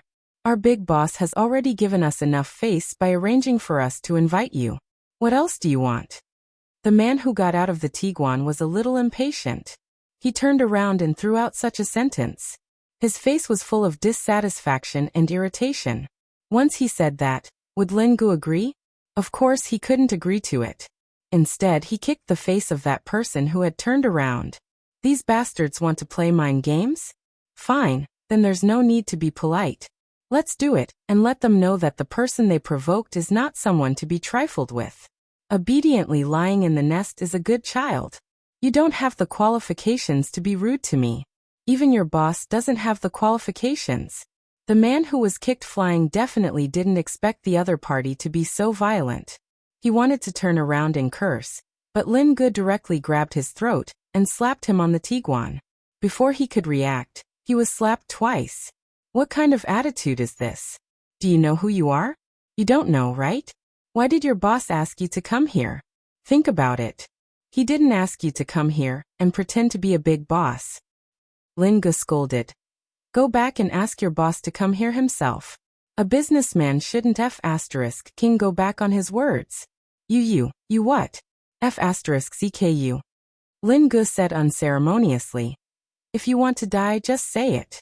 I don't have any other skills, but I don't lack the ability to make you look for your teeth all over the floor. The driver saw that his people were threatened, so he also opened the door and rushed out of the car. He pointed at Lin Ji's nose and rushed over. What? Do you want to make a fuss in our territory? Let him go, or I'll make you look for your teeth all over the floor. Before he could even say the word taste, Lin Ji's flying kick had already landed on his chin. The feeling of being crippled before he could even finish his sentence was definitely not a good one. The guy who had just gotten out of the car and had a mouthful of blood staggered back a few meters. His face was filled with shock. Even if he was beaten to death, he would never have thought that the other party would be so straightforward and without any scruples. Lin Ji's face darkened. There's no end to this, is there? Call your boss and tell him that if he doesn't want to do this business, then just say so. There's no need to play this game. Even if you kneel down today, I won't play with you anymore. Scram. After saying that, Lin Ge directly threw the first man to the ground and turned around to return to his car. Ma San'er grinned and said, Brother Lin, that's a little too cruel. Look at how that bro is going to chew his bones in the future. Half of his teeth were broken by your kick. Good boy. His wife will definitely praise him for being good at living and save him money on toothbrushes and toothpaste. Brother, they want to play tricks. Lin Ge said, Do you think it's appropriate for me to do this? Of course it's appropriate. Su Yin. They will definitely call Hu Xingsu. When the time comes, Hu Xingsu will naturally appear. He won't let people like us who want to ruin his business leave Jianghuai so easily. If we were in Golden Light City, he would still have some scruples about Wei Yishan and wouldn't dare to do anything to us. But in Tongluowan, he won't have any scruples at all. Then we'll just wait for him? Ma San'er said. Will he come? Now it seems that Hu Xingsu has too many tricks up his sleeve. He will even go back on his words. Who knows what kind of tricks he has up his sleeve? Su Yin smiled slightly. He must have already set up an ambush somewhere, and is just waiting for us to go with his people. If we don't go, how can he give up so much effort to prepare? He will definitely come to pick us up personally. When the time comes, we will definitely go to the battery factory to visit. What if he doesn't want to? Lin Ge asked. Su Yin.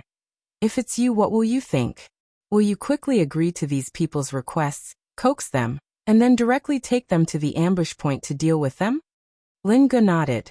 Everyone would have this kind of mentality. When the time comes, it would be difficult for Hu Xingsu to act according to his plan. As long as they kept interrupting his plan, he would have to adapt to the changes. Once this happened, the initiative would be in the hands of Su Yun and the others. At that time, it would be difficult for Hu Xingsu to not be led by the nose. The two people who were beaten up by Lin Ge as soon as they showed off were very bitter now. They couldn't beat him and they couldn't leave. After all, it was the big boss's task to pick them up. If they couldn't even do such a small thing, they would definitely be beaten up when they went back. Big boss, we were beaten up. The man who got out of the car at the beginning mustered up his courage and dialed the big boss's phone number. When he heard the inquiry, he quickly explained. We said that we were here to pick them up, and they beat us up. They said that we weren't qualified. They said that you have to pick them up personally, big boss. When we heard that they were so arrogant, we were angry in our hearts. Big boss, I think you shouldn't bother with such people. Just let them get lost. Do I need you to teach me how to do things? Hu Xingsu's stomach was filled with anger, and his subordinates' orders at this time made him even more annoyed. I asked you to pick them up, and you want them to get lost? Are you the boss or am I the boss? The man's face changed and he quickly said, You are the boss. Of course it's you, big boss. We can't stand their arrogance. Don't King talk nonsense. Go and apologize to them. Keep them here. Hu Xingsu was very annoyed in his heart. He had to take down these people today. If he didn't, he would really be in trouble.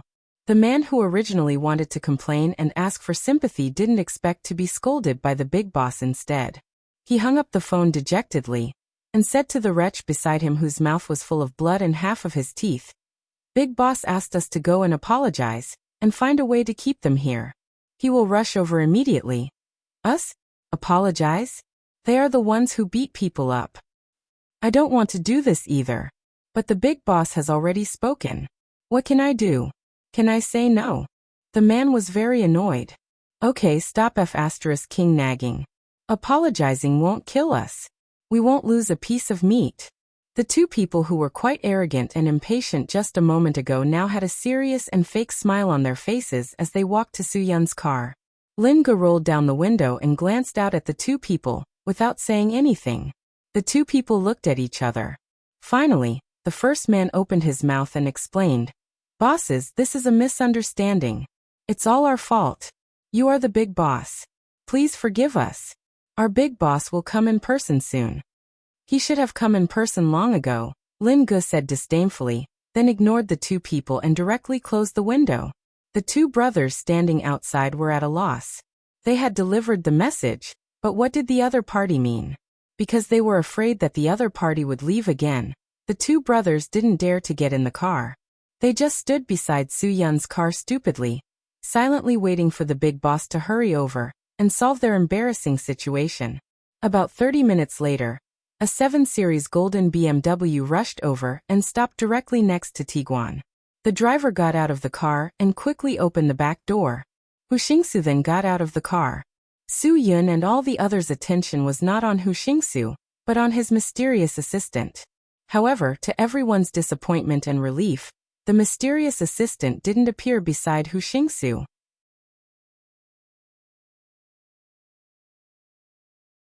Chapter 1246.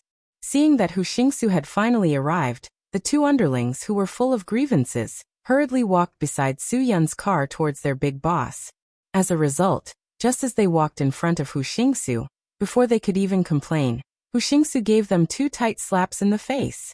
"Trash, you can't even do such a small thing," Hu Xingsu scolded. Shi Lanhua, who was following closely behind Hu Xingsu, also glared at the two men. Now, it was not difficult for anyone to see that Shi Lanhua had become the big boss's favorite. No one dared to provoke the big boss's favorite. One had to know that this favorite used to be the second boss's lapdog. But humans were like that. An opportunity could lead them to the heavens. The second boss, Ning Jiangsheng, and the rest had all died because of the tricolored Tang King incident. Other than Baldi, who was labeled as a traitor, the rest were all dead. All that was left was Shi Lanhua's promotion. Could this be fate? Of course not. Shi Lanhua had everything he had fought for. It had nothing to do with the heavens.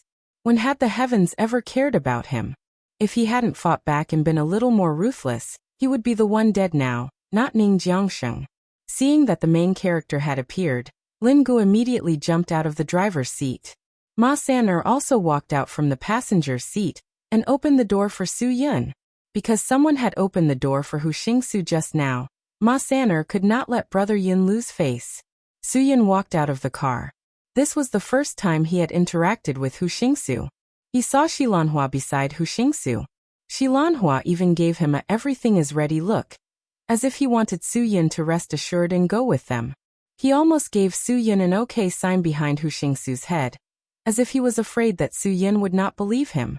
Usually, the more someone wanted to show off, the more guilty they would be. If they were really confident, would they still be winking like this? The answer was obvious. Of course not. A confident person would definitely keep a low profile as much as possible. Is this Boss Su? When Hu Xingsu saw Soo-Yun, he immediately put on a smile and walked forward to greet him. Something happened at my battery factory this morning, and I'm trying to solve the problem. That's why I arranged for them to pick up Boss Su. I'm really sorry for making Boss Su angry. It's all my fault. I didn't think it through. Soo-Yun didn't beat around the bush. It's good that Boss Who can come. It's good that we can rest assured. Then let's go now. I'll lead the way, Hu Xingxiu said impatiently. Then about your factory? Soo-Yun asked tentatively. How can the factory be more important than Mr. Su's business? Hu Xingsu casually made up a story. He did not even go to the battery factory today. What could happen to a small battery factory? Let's not deal with that first. Just leave it there. It's not a big deal anyway. Let's get down to business first. Director Su, my car will lead the way. Please follow behind. Su Yun shook his head. Don't say that. If CEO Hu delayed your important matters because of me, then I will definitely feel bad in my heart. You go to the factory to deal with your business first. We'll follow you. We'll leave after you're done. I don't want to delay Boss Hu's normal work. If that happens, I'll feel bad. Okay, let's not talk about it. Let's go. Boss Hu, you lead the way. Hu Xingsu quickly waved his hand. No. There's really no need. The factory is all ready. He wanted to say that it was already fine, but he was afraid that his words would not make sense. I've already arranged for someone to deal with it. I don't need to go over. Haha. Just leave it to me. If your subordinates can't even handle such a small matter, what's the point of keeping them? Shi Lanhua also explained. Let the people in the factory deal with those things. We'll go and do our own things. Big Boss won't delay work at all. Really? If it were me, I wouldn't put a subordinate like you in an important position. Suyin did not even look at Shi Lanhua. If a company wants to do well and expand, the boss must set an example in everything. If the boss thinks that the employees are responsible for everything after the salary is paid, then the company will definitely collapse. The employees are there to work and earn money. If the company is not their own, how can they care? Of course, the boss cares the most. The boss is running his own company. Boss Hu, am I right? Yes. Hu Xingsu's mind was spinning fast, thinking about how to answer. Suyin did not give him a chance. I don't want to work with an irresponsible boss. That will make me feel unsure. Boss Hu, I'm not in a hurry. Just go and deal with your business. I'll follow you. There's no hurry. Hu Xingsu really had no reason to refuse. He did not even have an incompetent advisor by his side. It was really difficult. Big Boss, why don't we go back to the factory and deal with the contract? You can sign it when you get there. It'll only take a few minutes. Shi Lanhua stepped forward bravely and casually made up a story. This won't take up much of your time. You can sign it and let your subordinates execute it. We'll take you to that side. What do you think? Hu Xingsu breathed a sigh of relief. Fortunately, someone gave him a way out. He turned to look at Su Yun. Boss Su, I'm sorry to take up a few minutes of your time. Don't mention a few minutes. It's fine even if it takes a few hours, Su Yun said. I have plenty of patience. Patience is good. Patience is good. Hu Xingsu smiled. He thought to himself, at most it's just one more round. Now you're like a turtle in a jar. It's useless to play any more tricks. Everyone got into the car and rushed to Hu Xingsu's battery factory. After Su Yun got into the car, he immediately called Shenchen and asked him to prepare his side. As soon as they saw Hu Xingsu's golden BMW, they would immediately start besieging it. Shenchen answered confidently. He had already prepared his men. There were more than 200 migrant workers hired from the labor market. Everyone was given 200 yuan. It was only an hour. Everyone would definitely participate. Working hard for a day would only earn 200 yuan. Besieging the immeasurable manufacturer in this hour would earn them 200 yuan. Only a fool would not do it. Shenchen directly pushed the battered battery-powered scooter that the bald man got to the gate of the battery factory. He took out paint and brushes and directly started to paint at the gate of the battery factory. The first line was, "Battery explosion of unscrupulous manufacturer." The second line was, "Almost caused my car to crash and I to die." The horizontal line was even more exciting. "Pay with your life." As soon as he took the lead, more than 200 migrant workers gathered around to watch the show. Shenchen said that if he did not call for them, everyone had to stay put. Now, a few security guards came out to chase after Shenchen. Shenchen did not let them chase after him. He dealt with them alone. After a while, the 6 security guards of the battery factory were covered in paint by Shenchen. However, they still did not touch a single hair of Shenchen's. On the other hand, on Su Yun's side, Hu Xingxiu was urging the driver to hurry up. He was very upset now. He really didn't know if the gunman he had found in the old industrial area would be anxious. He had set up a trap for these people to fall into, but now they had to go to the factory to waste time. Hu Xingxiu was already very upset. However, when they arrived at the gate of the factory, something that made him even more upset happened. In the blink of an eye, the driver slammed on the brakes. Before Hu Xingxiu could figure out what was going on, a group of migrant workers completely surrounded his car. F***CK. What's going on? Hu Xingxiu was confused. Shi Lanhua was also shocked and opened her mouth wide.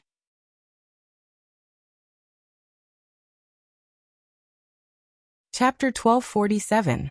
Hu Xingxiu watched as his 7 Series BMW was drowned in the crowd. He panicked. What the F***CK was this? Why did more than 200 bumpkins appear out of nowhere? His car. He had just cleaned it. Why did they ruin it? Hu Xingxiu cursed in his heart. These poor peasants are so uncultured. Although he cursed in his heart, he didn't dare to open the car door or window. He was afraid that he would be eaten alive by the people outside. Today was really strange. Hu Xingxiu didn't understand. He wasn't an evil capitalist who owed migrant workers their wages. Why did these migrant workers offend him? He didn't do anything to offend them. Big boss, what's going on? Why are there so many people? Shi Lanhua was also dumbfounded. Even the factory's entrance was blocked. How could he get in?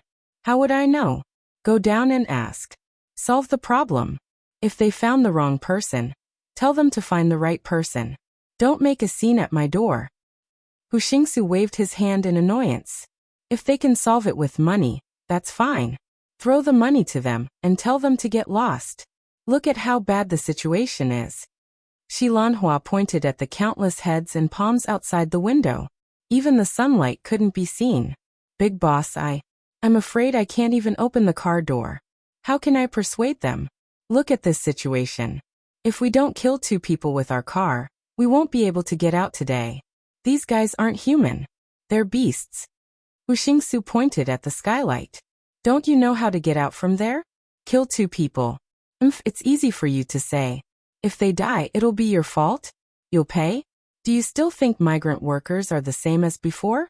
Let me tell you, their team is very strong now. If anyone offends them, they'll sue you until you have to sell your ass. Shi Lanhua looked up at the skylight. Although it wasn't a big problem to climb out of the skylight, could he persuade such a large group of people to go out? The answer was obviously no. There were so many people outside. Even if he screamed until his throat was broken, no one would hear him. However, Hu Xingxiu had already given the order. If Shi Lanhua did not do anything, it would obviously be inappropriate. In the end, he could only bite the bullet and open the skylight. Half of his body crawled out and shouted, "Did you get the wrong person?" The person in the car was Director Hu from the battery factory. If you haven't worked in real estate before, you definitely won't have the chance to owe the farmers their wages. Let's talk things over. How conspicuous would it be if half of her head was exposed on the roof of the car? Even an idiot would definitely harass Shi Lanhua. Just as Shi Lanhua finished his sentence, a farmer brother who was still holding a box of leftover food threw it directly at Shi Lanhua's face. Pa! The vegetable juice spilled all over Shi Lanhua's face, and the chive scrambled eggs and red braised pork spilled all over his neck. Once the first person took the lead, there would be others who would follow suit. Among the 200-plus people, there were 40 to 50 who ate box lunches. Although it was not time to eat, they had earned 200 yuan without doing any work today. These men who were doing odd jobs wanted to improve their lives. One of them bought the red braised pork boxed lunches, followed by a group of others. Therefore, the men had a lot of things in their hands, so they threw them on the roof of the car in one go. Shi Lanhua was a little dazed after the first hit. Then, he was drowned by the vegetable juice from the boxed lunches. The skylight was open. Of course, Hu Xingxiu was unlucky as well. The BMW that he cherished and protected so much had become the restaurant's swill bucket. That disgusting smell of gutter oil instantly made Hu Xingxiu vomit. Are you King crazy? Hu Xingxiu scolded angrily. Why didn't you hurry up and close the skylight when you saw it? You made my body and the car so disgusting. Tell me, what else can you do? Facing Hu Xingxiu's scolding, Xilanhua was helpless and powerless. He had never been scolded like this when he was with Ning Jiangsheng. Now, no matter what he did, as long as it did not go along with Hu Xingxiu's wishes, Hu Xingxiu would definitely scold him without hesitation. Xilanhua dared to say that if it was not for the fact that his face was covered in the red braised pork soup, and he had washed his face in a bucket, Hu Xingxiu would have given him a big slap on the face. Of course. I didn't expect them to do such a despicable thing. Xilanhua was disgusted too. Now that the skylight was closed, the smell in the car, even if the external circulation wind was turned to the maximum, it was useless. The driver was about to vomit from the smell. Stop F*** King disgusting. Hurry up and think of a way to drive the car away. I'm getting out too. Hu Xingxiu could not stand the disgusting smell of gutter oil anymore. It was too disgusting. Boss, we can't drive it at all. Even if we drive it now, unless we push the accelerator all the way to the limit and risk killing 5 or 8 people, we won't be able to drive it. The driver was helpless too. If he really killed someone, he would be the one who did it. He would be the one who would be sentenced. He was not stupid enough to do such a thing for Hu Xingxiu. If he dies, then he dies. It doesn't matter. Hu Xingxiu said angrily, if he dies, I'll pay for it. The driver was not stupid. Paying for it was a small matter. If he intentionally killed someone, he would be sentenced. Who would be willing to go to jail? He was not stupid enough to do such a thing. Big boss, I really can't do this. No. The driver shook his head and said, Boss, why don't you let brother Shi try? My legs are weak. Xilanhua really wanted to slap him when he heard that. Wasn't this a scam? He was not going to do it either. This was the rhythm of death. The people in the BMW were vomiting because of the mixed smell of gutter oil and gutter. Su Yun and Lin Gu had already gotten out of the car quietly. Only Ma San'er was left in the car to keep watch. In fact, it didn't matter if Ma San'er was there or not. Shinchen found more than 200 people. Any one of them could make Hu Xingxiu dumbfounded for an hour. In this hour, Su Yun and Lin Gu could do anything. It couldn't be any simpler. After Su Yun and Lin Gu got out of the car, no one saw them walk into the battery factory. The security department's power was now focused on saving the big boss. Unfortunately, there were too many migrant workers. The dozen security brothers in the battery factory were quickly surrounded by migrant workers. They couldn't even find a security hat. Shinchen liked to do this kind of thing the most. However, it was different from when he was in Yanjing. When he was in Yanjing, he commanded a group of hooligans. Today, he commanded more than 200 migrant workers. However, Shinchen had to admit that these migrant workers were much stronger than those hooligans in Yanjing. The lunch boxes in their hands could be used as weapons. Haha, even if this was over, Hu Xingxiu's car would have to be sold. Otherwise, it would have to squat in there every day and smell of gutter oil. It was really unflattering. Unscrupulous manufacturer. The battery exploded. Shinchen added fuel to the fire. Look at what's going on. People almost died.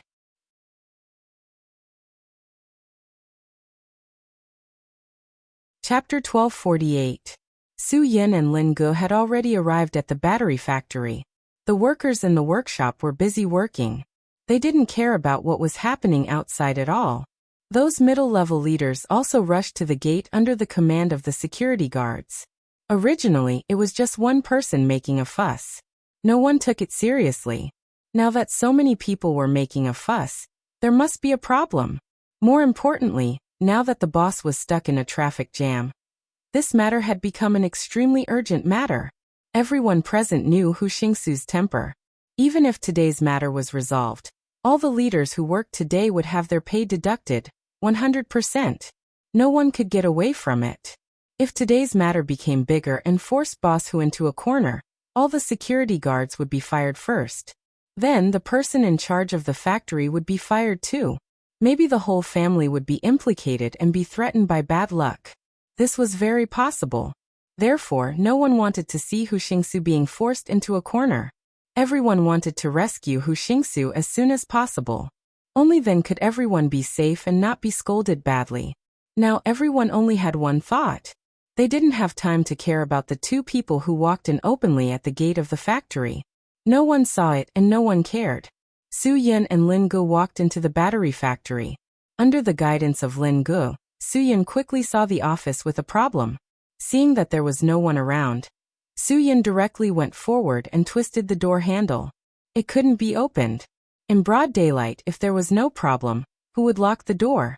Even a fool could realize that there was a problem in this office. It couldn't be opened. Once the door was kicked open violently, the alarm would be triggered immediately. Lin Gu pointed at the connection of the alarm device above the corner of the door and showed it to Su Yin. Su Yin nodded and took out a pin from his pocket. He had already prepared. Although this kind of anti-theft lock wasn't easy to open, it was definitely not impossible to open. As long as one was skilled enough, any pin would be the key. Su Yin fiddled with the pin in the keyhole for 2 minutes. Finally, he heard a paw sound. Lin Gu was surprised. When he saw the smile on Su Yin's face, he knew that this matter was settled. Su Yin gently twisted the door handle. The door was opened with a creak. Moreover, no alarm device was triggered. The two of them entered Hu Xingsu's office secretly. At this moment, Hu Xingsu was still irritated by the smell of swill. He didn't realize that two people had sneaked into his office at this moment. The layout of Hu Xingsu's office was no different from an ordinary office. There was a grand office table and chairs, a mahogany sofa and a coffee table for guests. There was a specimen of a deer's head hanging on the east wall, which meant there is a way to make money. There was a crystal-clear jade toad on the office table. There was also a golden treasure bowl on the east wall. There was a huge fish tank on the west wall. And there were 2 valuable big golden arowanas. Just these 2 golden arowanas were worth 200,000 yuan. And people would go crazy fighting over them. It seemed that he was no different from those ordinary big bosses. There was no difference in taste. It was normal to follow the rules.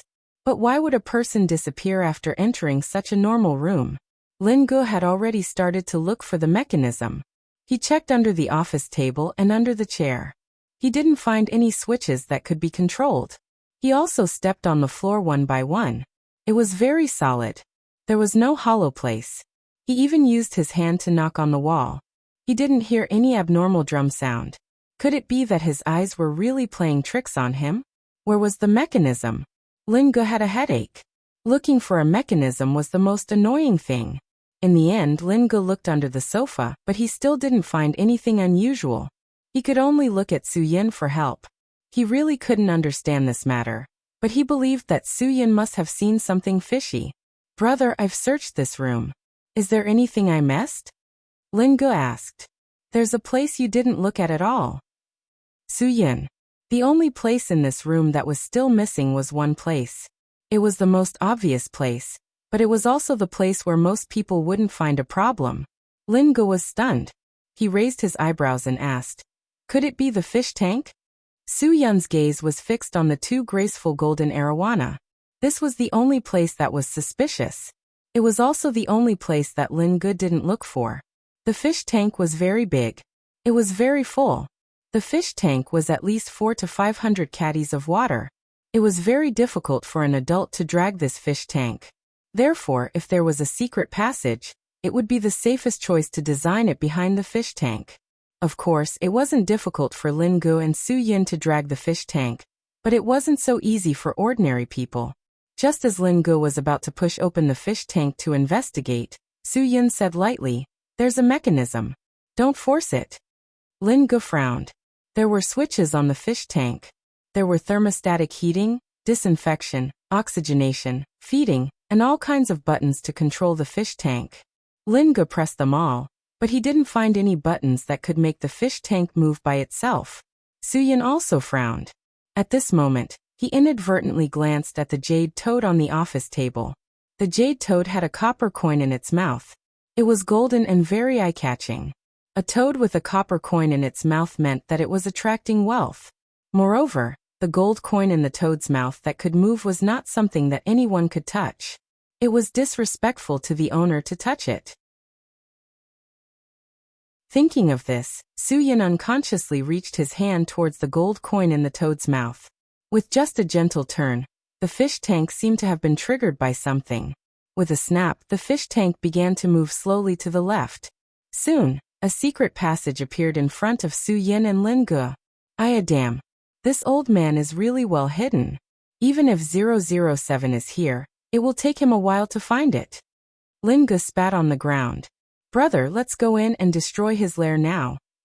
Su Yin shook his head and turned the gold coin in the toad's mouth again. The fish tank slowly closed again. Then, Su Yin asked Lin Ge to lift up the office table and himself. They directly blocked the direction of the fish tank's slide. Lin Ge couldn't help but give a thumbs up. This was called catching a turtle in a jar. Let the people inside stay for a while. Su Yin. Let's play with this Hu Xingsu first. Lin Ge also revealed a smirk. That's right. Play with him. Haha, I think Hu Xingsu is having a hard time now. Speaking of which, bro, where did you find this treasure? Your ability is very strong. You found so many farmer brothers in one go. Isn't that too domineering? They followed from Yanjing. Su Yin smiled. I really didn't expect this kid to be so ruthless. He directly gathered a large group of people. I estimated that he would find at most 20 to 30 people who would be able to get paid to do this job.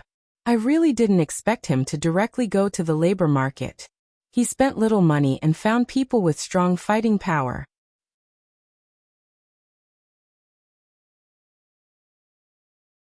Chapter 1249. After Su Yin and Lin Ge left Hu Xingxiu's office, they hurried back to the car and called Shenchen to tell him that everything was settled, and that they could leave now. After Shenchen received the call, he slowly got up and calmly shouted in a deep and penetrating voice, "Stop!" The migrant workers were very respectful and immediately stopped attacking the 7 Series BMW. A few of them who were about to open the front door and water the flowers tidied up their clothes. They were just having fun. Why did he suddenly shout, "Cut"? This feeling was the same as an actor being scolded by the director when he was immersed in his acting. The director despised him for not being able to find the feeling and get into character. Everyone made way for Shenchen. Shenchen strode in front of Hu Xingxiu's 7 Series BMW. Xilanhua, who was in the car, immediately recognized this domineering leader of the migrant workers. It was the nightclub waiter, who delivered drinks to them that night. Xilanhua felt as if he had been struck by lightning. This guy causing trouble in front of the factory must be part of his plan. But Xilanhua didn't dare to explain anything to Hu Xingxiu. He was afraid that Hu Xingxiu would misunderstand that they were in cahoots with him. He could only grit his teeth and bear with it. Shenchen hooked his finger at the car. Although Hu Xingxiu was furious, he didn't have time to deal with these troublemakers. He only glared at Xilanhua. Xilanhua obediently got up and opened the sunroof that was still dripping with juice. He asked weakly, "What do you want to do?" Xilanhua wasn't sure of his intentions, so he didn't dare to act rashly. He was afraid that his relationship with him would be exposed. "The battery burned out and almost killed me. How do you think we should deal with this?" Shenchen also knew what Xilanhua was thinking at the moment. Even if he wanted to cheat him of some money, it wouldn't be a problem. After all, he had spent a lot of money to hire so many migrant workers. If one person was 200, then 200 people would cost him 40 to 50,000. Xilanhua clenched his teeth and said, "How do you want to deal with this? Tell me. As long as you can give me a condition, I'll agree to it. Tell me. What do I have to do to satisfy you and make you withdraw your men? I have so many brothers here, and the lunch issue hasn't been resolved yet. Can you give each of them at least 100 yuan for the buffet?" Shenchen said, "Then there's the issue of my compensation. 50,000. Not a single cent less. If you think it's appropriate, then I'll withdraw my men. It's not a difficult thing. It's just a matter of a word." "Really?" Xilanhua gritted his teeth. "Fine, 50,000 it is." "It's 80,000. Don't forget to pay for the meal," Shenchen reminded him. "If you pay the bill now, I won't give you an IOU. I'll leave as soon as I get the money. I won't waste your time." Xilanhua touched his bag. There was no 80,000 in there. He turned to look at Hu Xingsu. Big boss, he wants 80,000. If he wants 80,000, then give him 80,000. As long as they get the hell out of here. 80,000 it is. Hu Xingsu scolded. If it wasn't for the fact that there were people he wanted to get rid of as soon as possible, he definitely wouldn't be willing to pay 80,000 yuan. However, things were different now. He had no time to waste. Time was more precious than anything else. I don't have enough money in my pocket. Shi Lanhua looked at Hu Xingsu helplessly. He also knew that money was enough. He also wanted to leave as soon as possible. He also wanted to get rid of the gutter oil on his body as soon as possible. However, if he didn't have enough money, then the other party wouldn't be happy. He definitely couldn't just sign an IOU obediently. Besides, as the boss, he should be the one paying for this. There's one in the car. Hu Xingsu gestured for the driver to open the armrest. He took out 2 envelopes. One contained 50,000 yuan.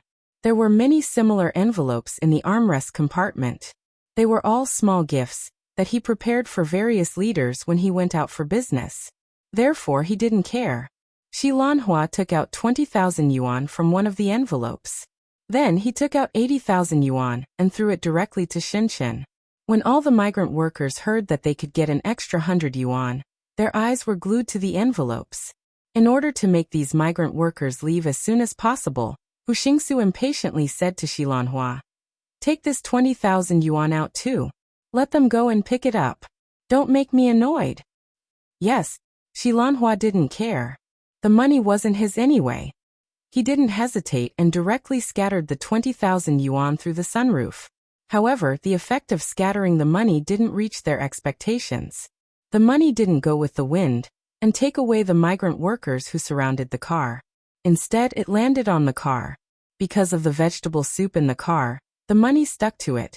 F***CK. Now, the people who surrounded the 7 series went even crazier. For a moment, Hu Xingsu even felt that the roof of the car was collapsing. He looked up and suspected that the roof had been crushed out of shape. What the F***CK do you think you can do? Hu Xingsu vented all his anger on Shi Lanhua. Shi Lanhua's accumulated resentment was getting deeper and deeper. He really couldn't work for a boss like this. The migrant workers snatched the money and said in an orderly manner, "Everyone has a share of the money today. We don't want the money from Boss Shun's side. This is enough for us to have an extra meal." Yes. We can't afford a buffet that costs 100 yuan per person, but it's more than enough to cook 2 more meat dishes and 2 more bottles of beer. As long as there was a leader, there would be no shortage of people who would follow suit. Everyone followed suit and told Boss Shun to go back to work and not bother with their business. Shenchen clasped his hands in gratitude. These migrant workers were really loyal. They were afraid that if he stayed here for too long, the boss in the car would do something to him after they left.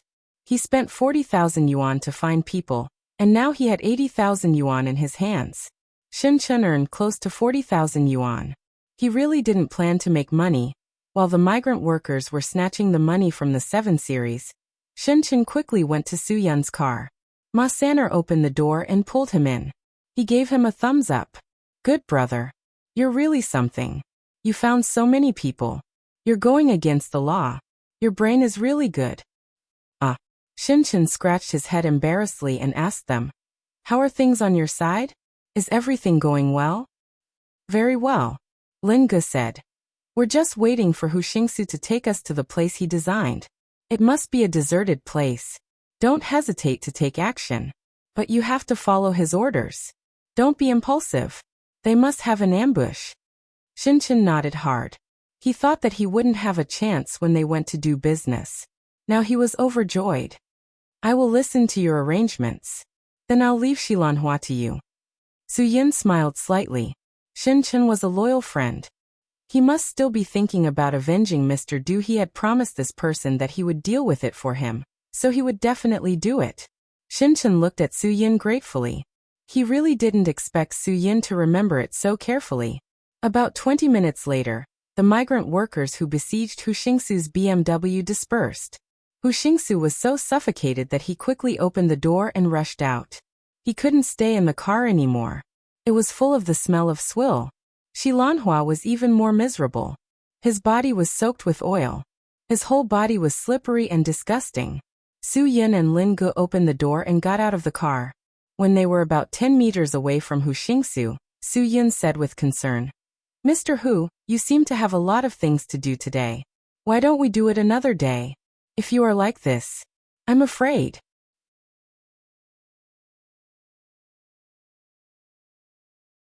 Chapter 1250.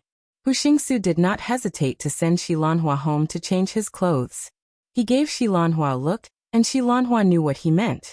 He did not change his clothes, and went straight to his car. With his current state, he had to tidy himself up when he got home. He also had to rush to the setup as soon as possible. Hu Xingsu was much simpler. Coincidentally, there were spare clothes in the car. He quickly went to the security room to change his clothes and cleaned the oil stains on his hands. Then he hurried out to meet Su Yun and the rest. All of this was unbelievable because Hu Xingsu did not lose his temper at anyone. It was not that he had changed his temper, but he was too anxious. He was afraid that Su Yun could not wait any longer. Of course, the car had to be cleaned by the chauffeur. It would cost at least 1,000 RMB to clean the car. Otherwise, who would do it? Such a dirty car. It was like a swill truck. Who would want to clean it without 1,000 RMB? It was covered in oil. Hu Xingsu decided to drive himself. There was an idle Audi in the factory. "Director Su, let's go. It's getting late. I'm really sorry for the delay." Actually, he was the one who could not wait. Looking at how he was rubbing his hands and twisting his legs, he knew that he was up to no good. There was a look of anticipation in his eyes. "Then let's go. It's really getting late." Su Yun smiled faintly. "After we visit Director Hu's collection, we have to find a place to sit down and have a drink.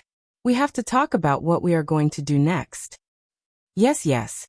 We don't have much time," Hu Xingsu quickly said. "Let's go now. I'll lead the way." "Director Hu, are you going to drive yourself?" "Su Yun, are you not going to find a chauffeur?" The manager of the business department, who came out to deal with the migrant workers, was a smart person. When he saw a chance to show off, he naturally rushed forward. "Director Hu, let me drive." "Where do you want to go?" "How can I let you drive? This won't do. I'll be your chauffeur. My leader is my sky. I'll go wherever you want me to go. Drive your head." Hu Xingxiu wanted to scold him. His other side's affairs were not something that could be casually revealed to anyone. The people from the battery factory were the people from the battery factory. They did not talk to him at all. They were two different things. "Get lost." Hu Xingsu couldn't suppress her anger anymore. "What were you doing when I needed you?" Now that they didn't need it anymore, they just kept pasting it on their faces. What a bunch of trash. What a useless thing. Yes. The manager of the business department didn't know why President Hu, who was still in a good mood just now, suddenly became angry. He thought that the old man was in a good mood today, but he didn't expect him to be so violent and angry. He didn't give the manager any time to prepare himself. This kind of boss was the hardest to serve. Being with a king was like being with a tiger. Hu Xingsu tried his best to calm himself down. He glanced at Su Yun and adjusted his emotions. "Mr. Su, I'm sorry for making a fool of myself in front of you. I should have checked the almanac before going out today." Although Hu Xingsu was joking and mocking himself, Su Yun really wanted to tell him that he should really look at the almanac before he went out today to see what was not suitable for everything. "Boss Hu, you still believe in this? Speaking of which, the ancestors' things are really reasonable. Sometimes I really need to check the almanac before I go out." "Mr. Su, you are mocking me." Let's go." Hu Xingsu laughed, but he was thinking in his heart. "Did you check the almanac before going out? If you had checked the almanac, you will not be here today. Today, I will make you regret not checking the almanac before going out." The two vehicles drove towards the most remote suburb of Tongluan City. There is an empty plot of land there, and the investment promotion agency had hired a group of scammers. The scammers claimed to be investing in a factory and got a piece of land in the city for a developer to build a house. But the factory was not built after so long, and only a few temporary houses were built for the purpose of building the factory. Even an idiot knows this is the developer's way of making money. How can the chief of the investment promotion agency not know? Of course he knew. But because of the task given by the secretary, even if he knew that he was being cheated, he still had to do it. Even if he was cheated, it was because he had completed his work. It was not his fault. If he did not dare to attract investment in order to prevent being cheated, it would be his negligence. Given the choice between being an idiot and neglecting one's duties, it was likely that any bureau chief would rather choose to be an idiot than wear the hat of neglecting one's duties. The hat of dereliction of duty was on his head, and the country was the one who was cheated as a fool.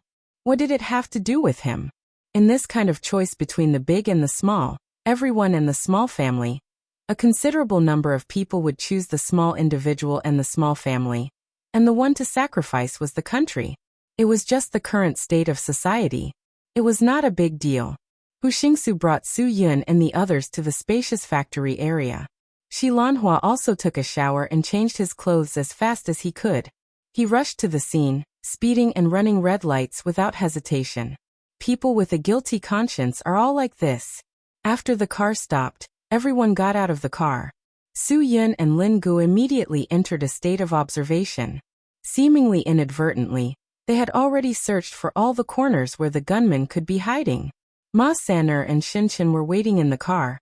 They would not get out of the car without orders. They could not predict the dangers outside. Director Hu, I'm afraid this is not the place I want to see, right? Su Yin smiled. It was time for Hu Xingxiu to shed all pretense of cordiality. This is such a remote place with no one around. It's a good place to silence someone. Boss Su, great minds think alike. I also think that this place is suitable for killing people to keep their mouths shut. Hu Xingxiu was a little proud. This place is so far from the city, and there are no residents around. Even if the gun is not equipped with a silencer, no one will know for a while if someone is killed. Su Yin nodded. Yes, it's a good place. Why did you think of coming here, Director Hu? What do you think? Hu Xingxiu almost clapped his hands to summon the gunman. Su Yin shrugged. For people are lying in ambush. This means, I'm afraid they don't want to cooperate with me, right? Director Hu, I'm not wrong, right? Hu Xingxiu's expression changed. He did not know where the 4 gunmen were lying in ambush. How did Su Yin know? He was a professional assassin hired at a high price. Each of them was a sharpshooter. They did not miss a single shot, and their hiding place was impenetrable. Su Yin could not have seen them, right? Seeing the change in Hu Xingxiu's expression, Su Yin relaxed and said, Director Hu, we are all businessmen. Don't make things difficult for yourself, right? Businessmen. Hu Xingxiu said. Are you a businessman? Let's talk things out today. I brought you here today, and I don't plan to let you go back alive. I'm afraid you don't have the final say in this matter, Director Hu. Su Yun's smile was full of evil. Hu Xingxiu snorted. It seems like you won't give up until you see the coffin. Well, I'll show you what I'm made of. He had already spoken to the gunmen he had hired, and they would execute whatever signal he gave them. Snapping his fingers was a warning for the armored gunman hiding at point A to shoot at the legs. Shouting kill was a warning for the 4 gunmen to kill the opponent with a headshot.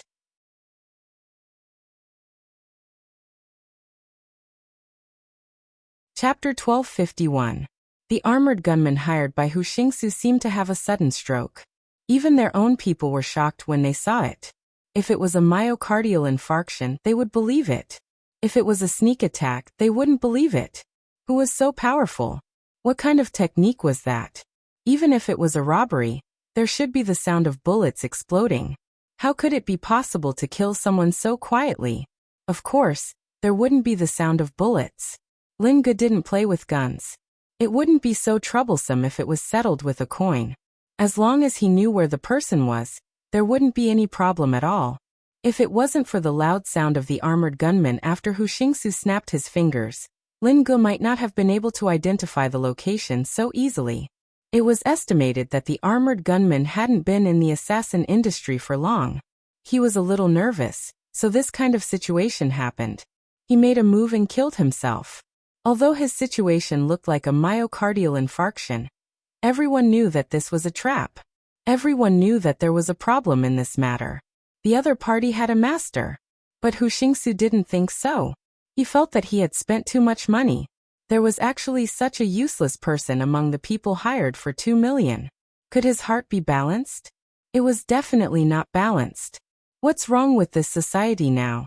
Even a terminally ill person can be a gunman? This assassin company is 2F** King unreliable. Big boss Hu, it's really not easy for you to be a big boss. You have to wear a mask to meet people every day. And it's the exact opposite of a human skin mask. Su Yun smiled faintly and said, "Does it feel bad to be a puppet? You're obviously just a pawn of others, but you still have to pretend to be a big boss. It's quite interesting, isn't it?" Hu Xingsu's face changed. He frowned, and his eyes widened. He was about to collapse. What do you mean? I don't understand what you're talking about. Don't talk nonsense with me. I'm afraid it won't be easy for you to do anything with these mediocre assassins you've hired. Su Yun and the others didn't need to deliberately tear into each other's faces. The matter was already obvious. Xilan Hua, who had prepared a bunch of nonsense, had no place to use words at all. In fact, he had always been prepared for both sides, being an absolute fence-sitter. This way, no matter who was at a disadvantage, he could immediately switch to the other side. But now this window paper was torn apart as soon as they met. He didn't know where to go. What are you going to do? Su Yun glanced at Xilan Hua. Do you want to continue playing the game of catching a turtle in a jar with your puppet boss? Or do you want to put on a show of putting righteousness before family and overthrowing your boss for the sake of justice? I'll give you a chance. Hu Xingsu glared at Xilan Hua. What do you mean? You want to turn the tables on me? Xilan Hua was already extremely annoyed with their boss, but because there were still 3 gunmen hiding in the shadows, he did not dare to act rashly. However, he had to clarify one thing from Su Yun, and that was what he meant by puppets. Could it be that Hu Xingsu wasn't the real big boss? That couldn't be. What do you mean? How did our big boss become a puppet? Xilan Hua took a deep breath. He was definitely meticulous. He wouldn't risk his life for a puppet. Are you crazy? So what if it's a puppet? Do you believe that? Hu Xingsu was a little anxious. Don't listen to their nonsense. Today, we'll take them down in one fell swoop. After this, you'll be the second boss. You'll be in charge of everything here. What are you thinking? Other than the 3 hidden gunmen, the rest of the brothers who had been waiting for a long time all focused their attention on Xilan Hua. This was the rhythm of a promotion. Did you hear that? Hu Xingsu cursed. King, answer me. Is there something wrong with your brain? Ck. Shut up. Xilan Hua, who had endured Hu Xingsu the whole day, couldn't take it anymore. Because of Hu Xingsu's lack of composure, he started to believe Su Yun's puppet theory more and more. His uncontrollable emotions made him shout out loud. Although Xilan Hua regretted it after shouting, what was done was done. There was no turning back. Hu Xingsu didn't think Xilan Hua would dare to do that. The others didn't think Xilan Hua would dare to talk to their boss like that. This was their boss. He didn't even dare to talk to his second boss like that before. Xilan Hua straightened his neck. There was no turning back. He had to get an explanation. What does puppet mean? Can't any of you see that there's something wrong with your boss's assistant? Su Yun's words instantly paralyzed Hu Xingsu. Hu Xingsu's mind buzzed and went blank. Xilan Hua was a smart person. He didn't need to be too clear about these words. He understood immediately. Indeed, what kind of assistant was an assistant? When discussing important matters, he was always present. But when it came to work, he was never seen. And every time he went to the factory, he couldn't find him. He was more mysterious than anyone else. He had seen Hu Xingsu lose his temper at many people, but he had never seen Hu Xingsu lose his temper at his personal assistant. Sometimes he even acted politely. The more Xilan Hua thought about it, the more he felt that something was wrong. So that's why. You, Hu Xingsu, can't even compare to me. Although I'm just an errand boy, I have my own identity. What about you? What the F***ck are you? You're just a puppet. T boss. He didn't pay you for you to come and watch the show. Hu Xingsu was completely enraged and exploded. The assassin company hired 4 assassins. Excluding the one who had a heart attack, at the beginning, there were still 3 others. Could it be that they were all dead? In such a short time, Lin Ge had already started his work without anyone noticing. The 3 hidden gunmen were no match for him. His master, Lu Xuanji, was an evil god, and his senior, Xie Fei's, was the world's recognized #1 assassin. These small fries were not worth mentioning in Lin Ji's eyes. They were too insignificant. Seeing that he had no more trump cards, Hu Xingsu's legs almost gave out. Everything happened too suddenly, so Hu Xingsu was a little scared. Indeed, he was a puppet, but his identity as a puppet had never been exposed. In front of everyone, he was the big boss, so how could he have that kind of style? But now that his identity had been exposed, everyone knew that he wasn't the big boss anymore. Everyone knew that he was just a damned puppet. Who would look up to him then? Hu Xingsu didn't need anyone to deal with him. His strong sense of inferiority was enough to crush him. Shi Lanhua gritted her teeth in anger when she thought about how she had suffered a slap on her head for the sake of a puppet. He really wanted to slap Hu Xingsu a few times to vent his anger. At that moment, someone suddenly patted Shi Lanhua's shoulder. Shi Lanhua turned his head and saw a fist coming at him. He felt his vision go black, and he saw stars. His eye sockets were instantly swollen and bruised after being punched.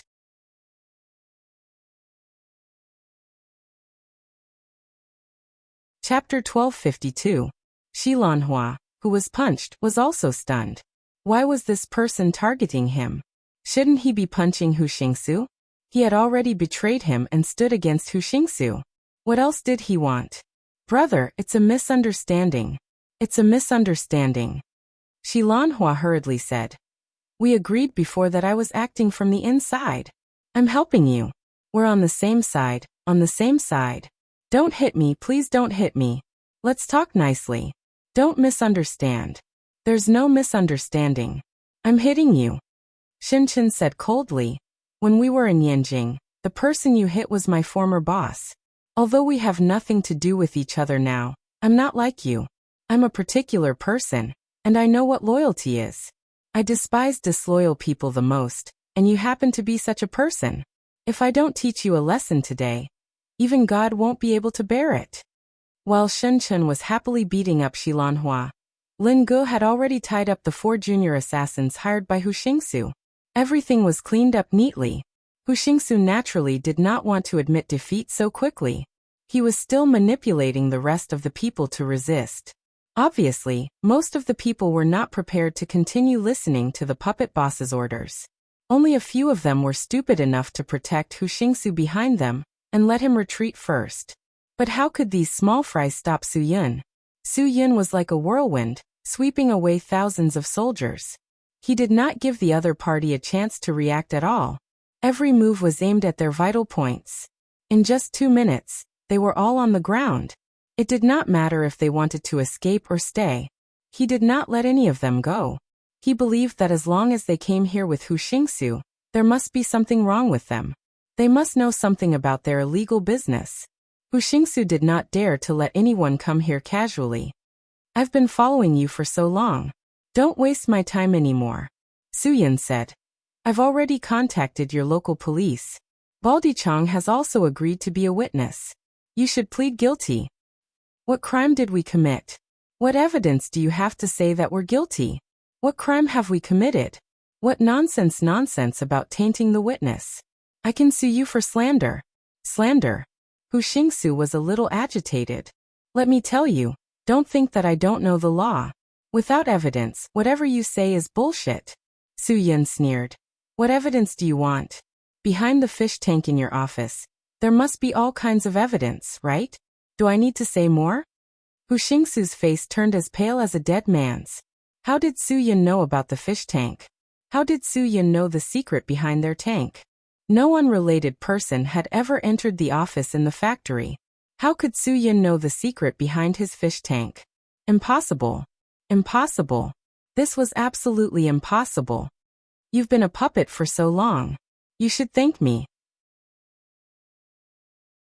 Thank me for getting rid of your puppet identity, Su Yun said. If you really want to thank me, then I'll accept it. You. Nonsense. Hu Xingsu gritted his teeth. He could not believe that this was the truth. They had always been very careful. Those people who were hidden deep in the underground factory had never seen the sun. Even if they wanted to come out, they had to get permission. Moreover, they could only leave in the middle of the night. Moreover, the security guards on the night shift had to be members of the underground team. Because there was only one entrance to the underground factory. Their covert work was so well done that even the people in the battery factory didn't know about it. How could Su Yun know about it? Hu Xingsu suddenly recognized Shen Qin. Wasn't he the foreman who had called the migrant workers to cause trouble in front of his battery factory? Could it be that all of this had been arranged? Su Yun and the rest used the time of the riot to enter his battery factory and find out about it? That was impossible. Absolutely impossible. In such a short time, unless they were immortals. Moreover, how could they know that he was a puppet? He had always disguised himself very well. No. Hu Xingsu suddenly realized that the other party must have been following him for more than a day or two. He must have known about his situation a long time ago.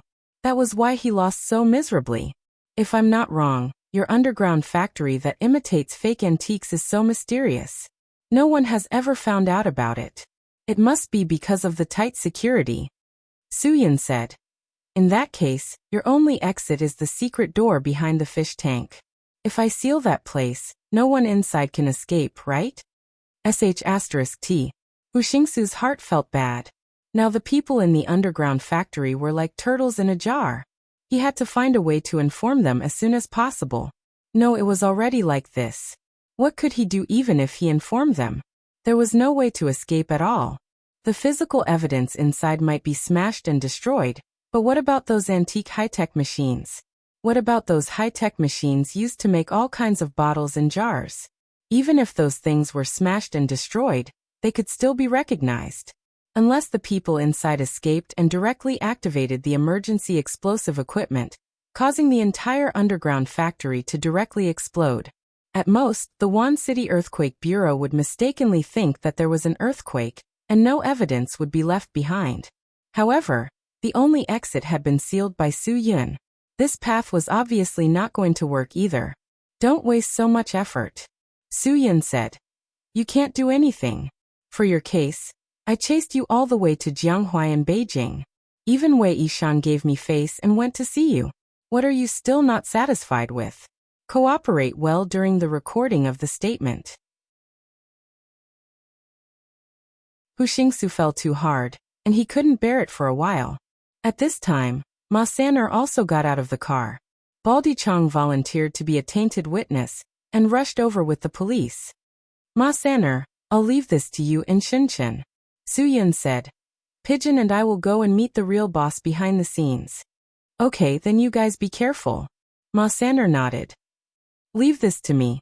You guys can rest assured. They won't be able to escape. Su Yun and Lin Ge quickly drove away.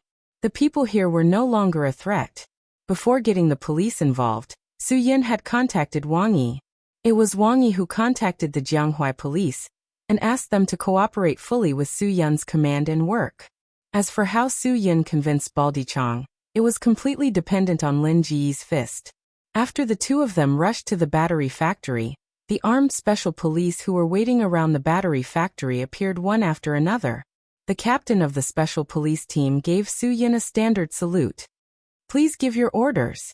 Jianghuai Special Police Team 1 and 2. Get ready to stand by. Quickly surround the battery factory office building.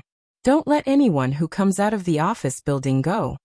Su Yun also returned the salute to the captain of the special police team. An earth-shattering arrest operation officially began. Under the leadership of Su Yun and Lin Ge, more than a dozen elites of the SWAT team directly rushed into the secret door behind the fish tank.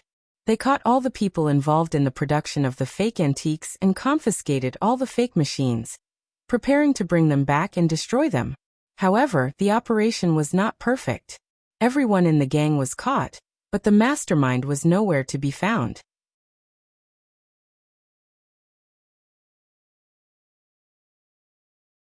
Chapter 1253. This guy was definitely more cunning than they had imagined. Su Yin was very clear that the problem must have been caused by some scum in the police force. All of their actions were kept secret, and the special forces only found out what crime they were trying to solve after rushing into the mysterious underground factory. Those who knew about this operation were definitely the higher-ups of the Jianghuai police force, and there must be scum among them. And this scum must have a close relationship with the mastermind behind the huge counterfeit case. This relationship would allow the mastermind to know all of their actions. Obviously, the mastermind behind the counterfeit case did not have enough time to evacuate after knowing that they were going to deal with him. The only thing he could do was to protect himself. So he did not tell Hu Xingsu, nor did he deal with anything in the underground factory. He chose to escape. As long as he escaped, naturally, someone would take responsibility for this matter. The underground factory was built under the battery factory, and Hu Xingsu was caught and even hired someone to kill him. All of this was enough for people to pour dirty water on him.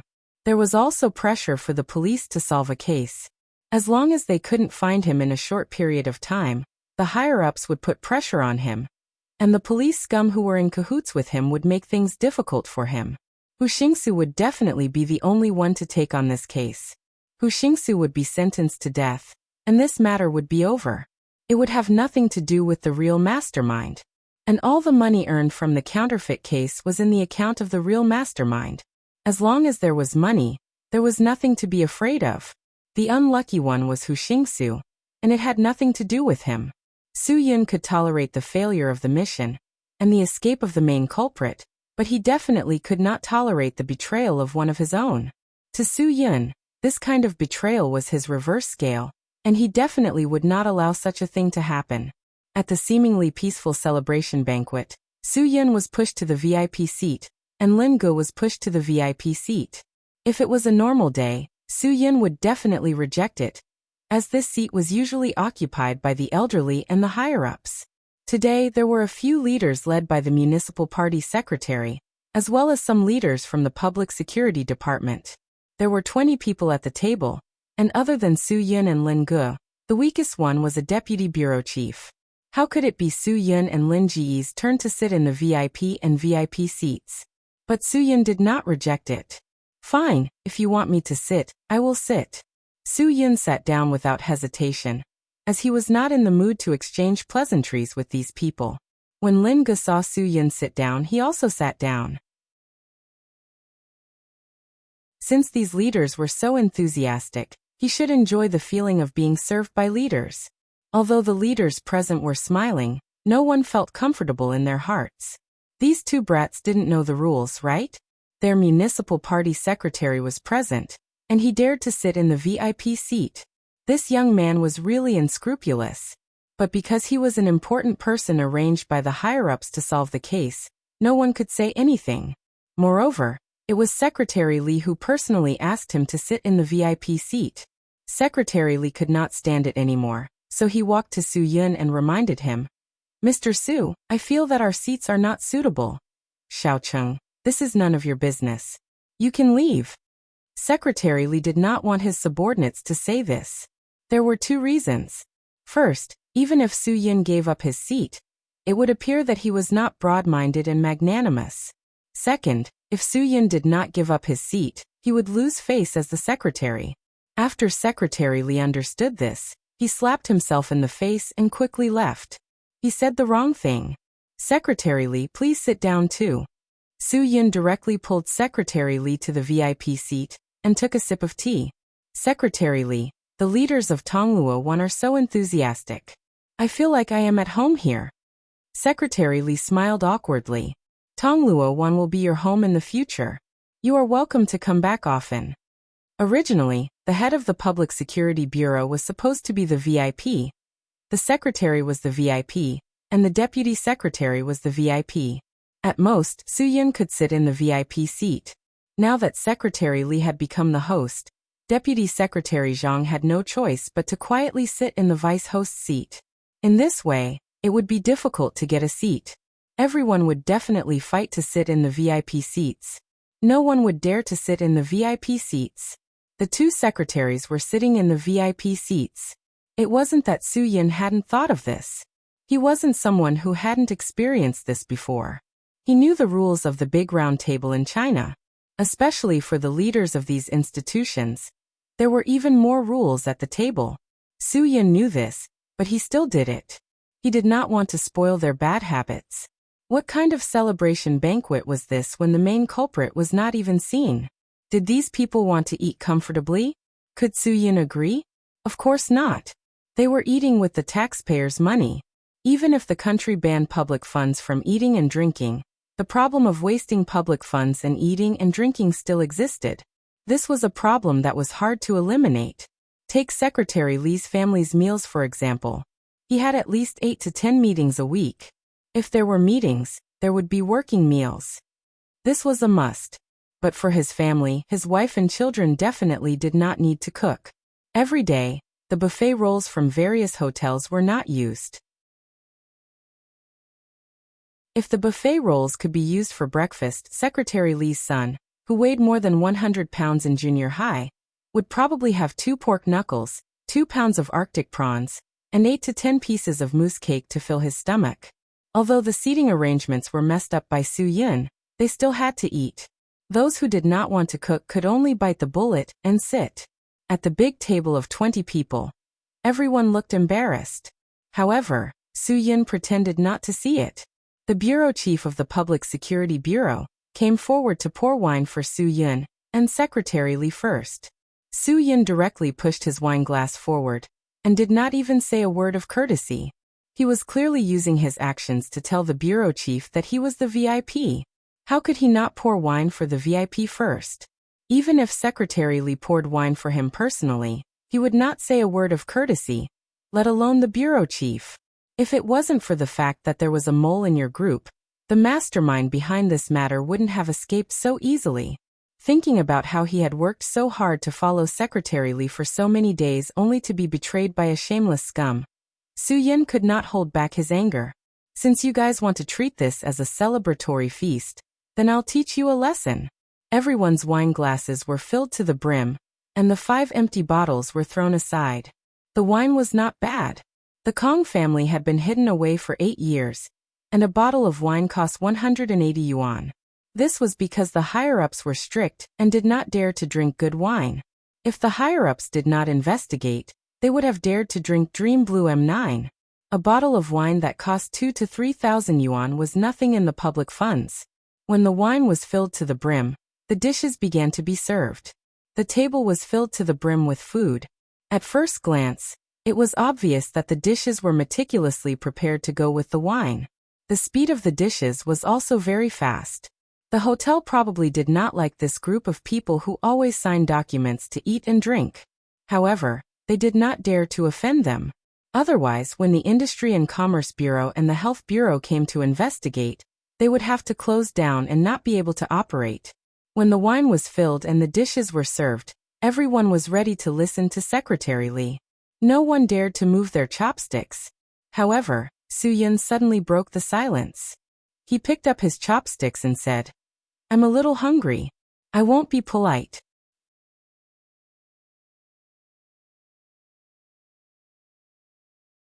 Chapter 1254.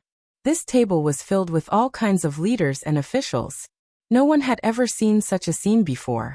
Which dinner party didn't have the highest authority at the table to say a few words before the start of the dinner party? Then, everyone would gather around and drink a glass of wine together. They could only eat after the leader picked up his chopsticks. And for any dish, before the leader picked it up, the subordinates absolutely could not pick it up. Su Yun picked up his chopsticks. Lin Ge was also not waiting. He had nearly starved to death because of waiting for this group of people to organize a celebratory banquet. They would eat when it was time. It was already 7 and everyone was here. All of them were leaders and had a lot of work to do. If they were so busy, they shouldn't come. They even wanted to come to this banquet. They were afraid that if they did not come, people at the same level would badmouth them in front of the secretary. The secretary would then make things difficult for them in the future. What was going on now? Not to mention the leader speaking. The leader had not even led the first drink and the 2 of them had already eaten. They did not give the leader any face at all. How could the leader speak? These two children were too insensible, right? Not to mention the people in the bureaucracy, even the people in the workplace understood this principle. When the sun shines, the incense burner produces purple smoke. The leader was their sky. If anyone did not give face to the leader, they could forget about working in the bureaucracy. Seeing the two juniors eating without holding back, these old foxes in the bureaucracy shook their heads in their hearts. But later on they thought about it. They were from Yinjing. They were from Beijing. Perhaps the people they usually met were high-ranking officials, so they did not think much of the people at the table. The most senior officials at the table were only at the bureau level, right? At such a time, someone had to step forward bravely. And the secretary was such a person. Small Ching used an attitude that said, "The sun rises on the river, the leader throws the blame to me." He directly said to Su Yin and Lin Ge, "The two of you, there are so many leaders here. They are all magnanimous and can tolerate the small mistakes that young people make inadvertently. But I'm not that magnanimous. I feel that as young people, we should have basic manners, right? Let's get the leader to bring some wine so that we can know the theme of today's banquet." Secretary Xiaoqing put the blame on himself and said what was on the secretary's mind. While the secretary was feeling comfortable, he could still put on an indifferent expression. Secretary Xiaoqing was very broad-minded and did not care at all. Only a person with Xiaoqing's mentality can stand by the leader's side. Now the bureau chiefs finally knew why Xiaoqing was doing so well. He could help the secretary deal with all kinds of difficult and miscellaneous cases. It was no wonder the secretary helped Xiaoqing transfer his wife, who was in a public institution in another county, back to Tongluowan. He even arranged for her to be in a good department in the procuratorate. So people, don't always complain about how the leader doesn't put you in an important position, or how the leader doesn't know how to take care of you. If you can do it well, and can be like Xiaoqing, saying things like, "The sun rises on the river is brighter than the fire. Thank you, leader, for trusting me. Every day, the leader will definitely trust you." After Xiaoqing said this, he waited for Su Yun and Lin Ge to put down their chopsticks and apologize to the leaders. However, Su Yun did not care about Xiaoqing. "You're just a small secretary. To be honest, you don't have the right to talk to me." Lin Ge could tell what Su Yun meant. He swallowed the food in his mouth and said, "Isn't it just a meal? Is there so much to it? Are we sitting down to sign the Chinese and foreign natural gas supply contract? Or are we going to import oil from Laomei? You still want to say a few words? You don't even know what's going on. What are you eating here for?" Xiaoqing was stunned. This person's words are so blunt. Isn't it because we destroyed an illegal workshop that we are eating together to entertain two guests from afar? Lin Ge continued. "Otherwise, what are we eating here for? Tell me, what kind of things can you eat and drink casually with public funds now? Did our leader approve it for you? Or are you used to eating and drinking like this because you are used to it? You don't even know what's going on before you eat. You are just a secretary. How did the leaders see you? Are you competent?" This little mouth of hers had directly made Xiaoqing, who had won the best debater in a third-rate university debate competition, unable to say a single word. "Pigeon, eat your food. Don't talk so much," Su Yin said lightly. Lin Ge did not say anything and continued eating. Who cares about the leaders' faces? Brother Yin must know. He will only have the energy to teach these old guys politics lessons after he is full. Ha ha ha, yes. Everyone has been busy for the whole day and is hungry. Let's eat first. We will drink after we eat. Secretary Li said. Everyone has worked hard. Come, let's eat. Don't stand on ceremony. After he finished, he took the lead and started to eat. Since the secretary had spoken, everyone picked up their chopsticks. Of course, Xiaoqing could not eat. He must be alert and keep his eyes and ears open to see what the leaders like to eat. He must also pay attention to the water in the leader's teacup. He must ensure that there is warm tea in the leader's teacup every time the leader picks up his teacup. Only by doing these will the leaders like to invite you to dinner. When the leaders are full, Xiaoqing can pack up the food and put it in the fridge for 2 days. It must be said that Xiaoqing, who came from the countryside, was also a person who knew how to live his life. It was not easy to get into the municipal party committee compound with his own efforts. In just 3 to 5 years, he, who was originally very ambitious, was gradually corrupted by the officialdom. There are too few people like Lu Fei and Lu Qingyu in the bureaucracy. After the sound of chopsticks, Secretary Li picked up his wine glass. How can there be no wine at this table? This is not in line with Huaxiao's 1,000-year-old tradition of wine culture. Come, come, come. Today we are here to take down Hu Xingsu, this black-hearted entrepreneur. Let's have a toast. When Secretary Li picked up his wine glass, everyone put down their chopsticks. Lin Ge had been observing Su Yun's state of mind. If Su Yun gave him face, he will give him face. If Su Yun does not give him face, then he will eat and drink. Su Yun, you are the pillar of our country. Let's have a toast to you.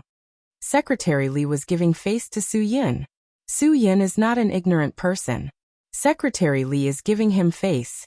It has nothing to do with work, and he cannot disrespect him. So he also raised his wine glass. Lin Ge needs to drive, so he did not drink. But he also put down his chopsticks and stopped eating and drinking. Secretary Li, I am flattered that you are toasting me, Su Yun said. I will drink this glass of wine. But before I drink, I would like to say something. This leader's style is quite big. Secretary Li had a smile on his face. At least Su Yun did not embarrass him. He nodded. Everyone also raised their glasses and waited for Su Yun to speak. Wine and meat pass through the intestines, discipline is in the heart. Su Yun smiled. I have heard of this saying at the dinner table, but I still want to say that this is a little expensive. But considering that you are looking for us, I am very grateful. This glass of wine, I thank all of you for your enthusiasm. After saying that, Su Yun drained his glass first to show respect. Secretary Li was very satisfied. This kid knows how to save face for the leader, unlike the other kid. But before Secretary Li could finish speaking, Su Yun slammed the wine glass on the table. Xiao Cheng, who was about to pour wine, was dumbfounded.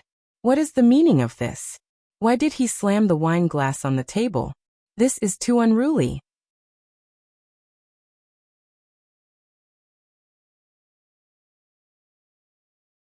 Chapter 1255. Secretary Li narrowed his eyes. He was obviously not satisfied with Su Yun's words. Su Yun, you can't say that. We're not here to drink today. We're mainly here to summarize our work. When Su Yun heard this, he put down his chopsticks. Since Secretary Li wants to summarize, I might as well listen to it. Coincidentally, I also want to summarize this. If Secretary Li wants to say something, then I'll listen to Secretary Li first. Ha ha ha. Secretary Li smiled calmly. How could he know anything about this? What could he conclude from it? He only heard a brief explanation from Xiao Cheng after the event. As for the process, he knew nothing. Then I'll simply say a few words. Our city's public security special police force acted swiftly and decisively in this operation. It's worthy of praise.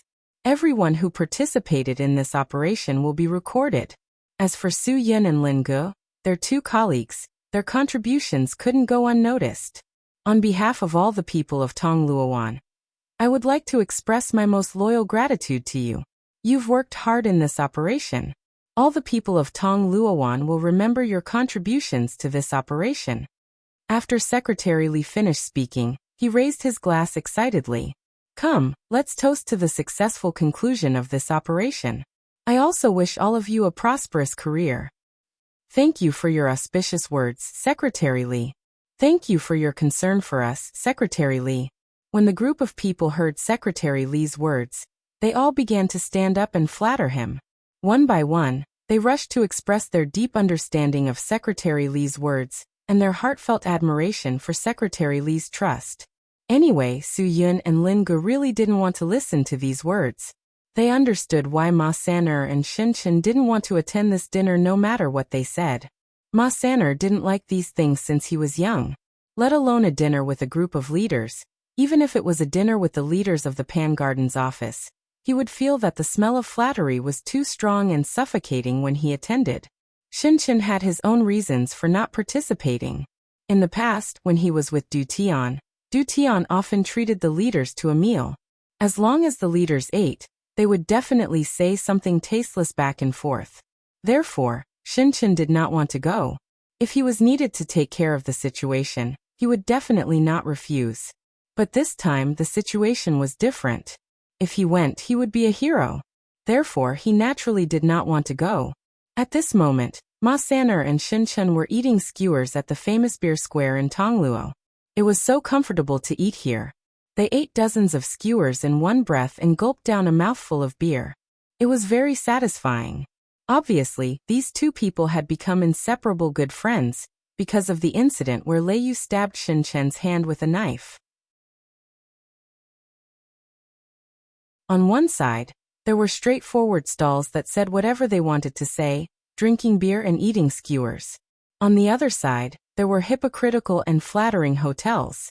They drank from the prefectural treasures, ate exquisite dishes, and talked about high-end official language.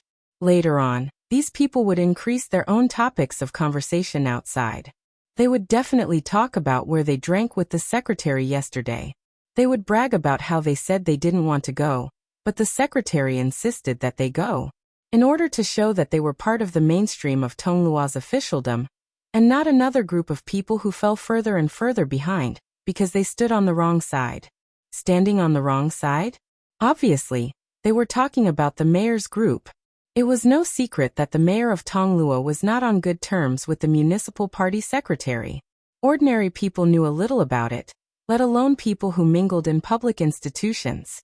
How could they not know about this inside story? If they couldn't figure this out and foolishly invited the mayor and the municipal party secretary to a dinner party, then they could forget about being promoted in this lifetime.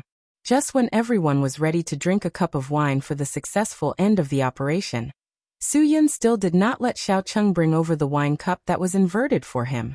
Secretary Li was a little embarrassed. Was his reason not good enough? No matter what, he was still a dignified municipal party secretary, right? Did he have to not give him any face? Young people nowadays were really too shallow. Too shallow. Secretary Li, although I'm not a top student, I've loved literature since I was a child. Su-yun said lightly. What is perfection? It's without flaws, no loopholes, satisfactory, perfect, perfect. But is there no flaw in this operation? No loopholes? Is it perfect? Obviously not, right? Secretary Li was dumbfounded by this rhetorical question. Secretary Li had a blank expression on his face. Among the people he had met in his life, only a few were top students. Today he had met one, and it really gave him a headache. He was not good at words, but Xiao-chung was good at words. Secretary Li looked at Xiao-chung. Xiao-chung was dumbfounded. He was good at words, but Su-yun's explanation was not wrong at all. Perfection did mean that. Even if you went to Baidu, Google, or any other encyclopedia to search, you would find the same explanation. Seeing Xiao-cheng's helpless look, Secretary Li scolded him in his heart and adjusted his mood. No one is perfect and no one is perfect. This case may be slightly unsatisfactory, but no matter what, it's still a successful case. This glass of wine is still worth drinking. Secretary Li was already a little impatient when he said this. After all, he was the most senior leader at the table. He had to save face. Secretary Li was agitated, so Su-yun was no longer polite. The main culprit has escaped. If this is considered slightly unsatisfactory, then what is considered very unsatisfactory? Su-yun, it's wrong of you to say that. The deputy secretary could not help but speak up. Even if you want to blame someone for the main culprit's escape, you can't blame our local government, right? It's your own fault for not keeping an eye on him. Lin Gu snorted. We have been keeping an eye on him for many days, and there has been no problem. But when your local government personnel just started to cooperate with the investigation, the main culprit disappeared. If you ask me, this matter is fishy.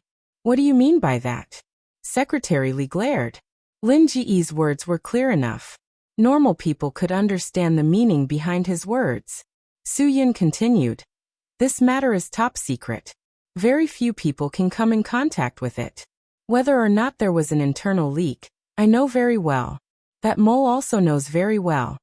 Su-yun's words were like a huge rock thrown into a calm lake. It was a magnificent scene in an instant. Everyone looked at each other. Of course, there were some who had nothing to do with this matter. Some of the bureau chiefs who were here for the meal were much more relaxed because this matter had nothing to do with them. The people in the Public Security Department could not accept it the most. Bureau Chief Liu of the Public Security Bureau almost slammed the table. With an inviolable dignity he said, "Little brother, I know you are the people arranged by the higher-ups. But you can eat whatever you want, but you can't speak whatever you want.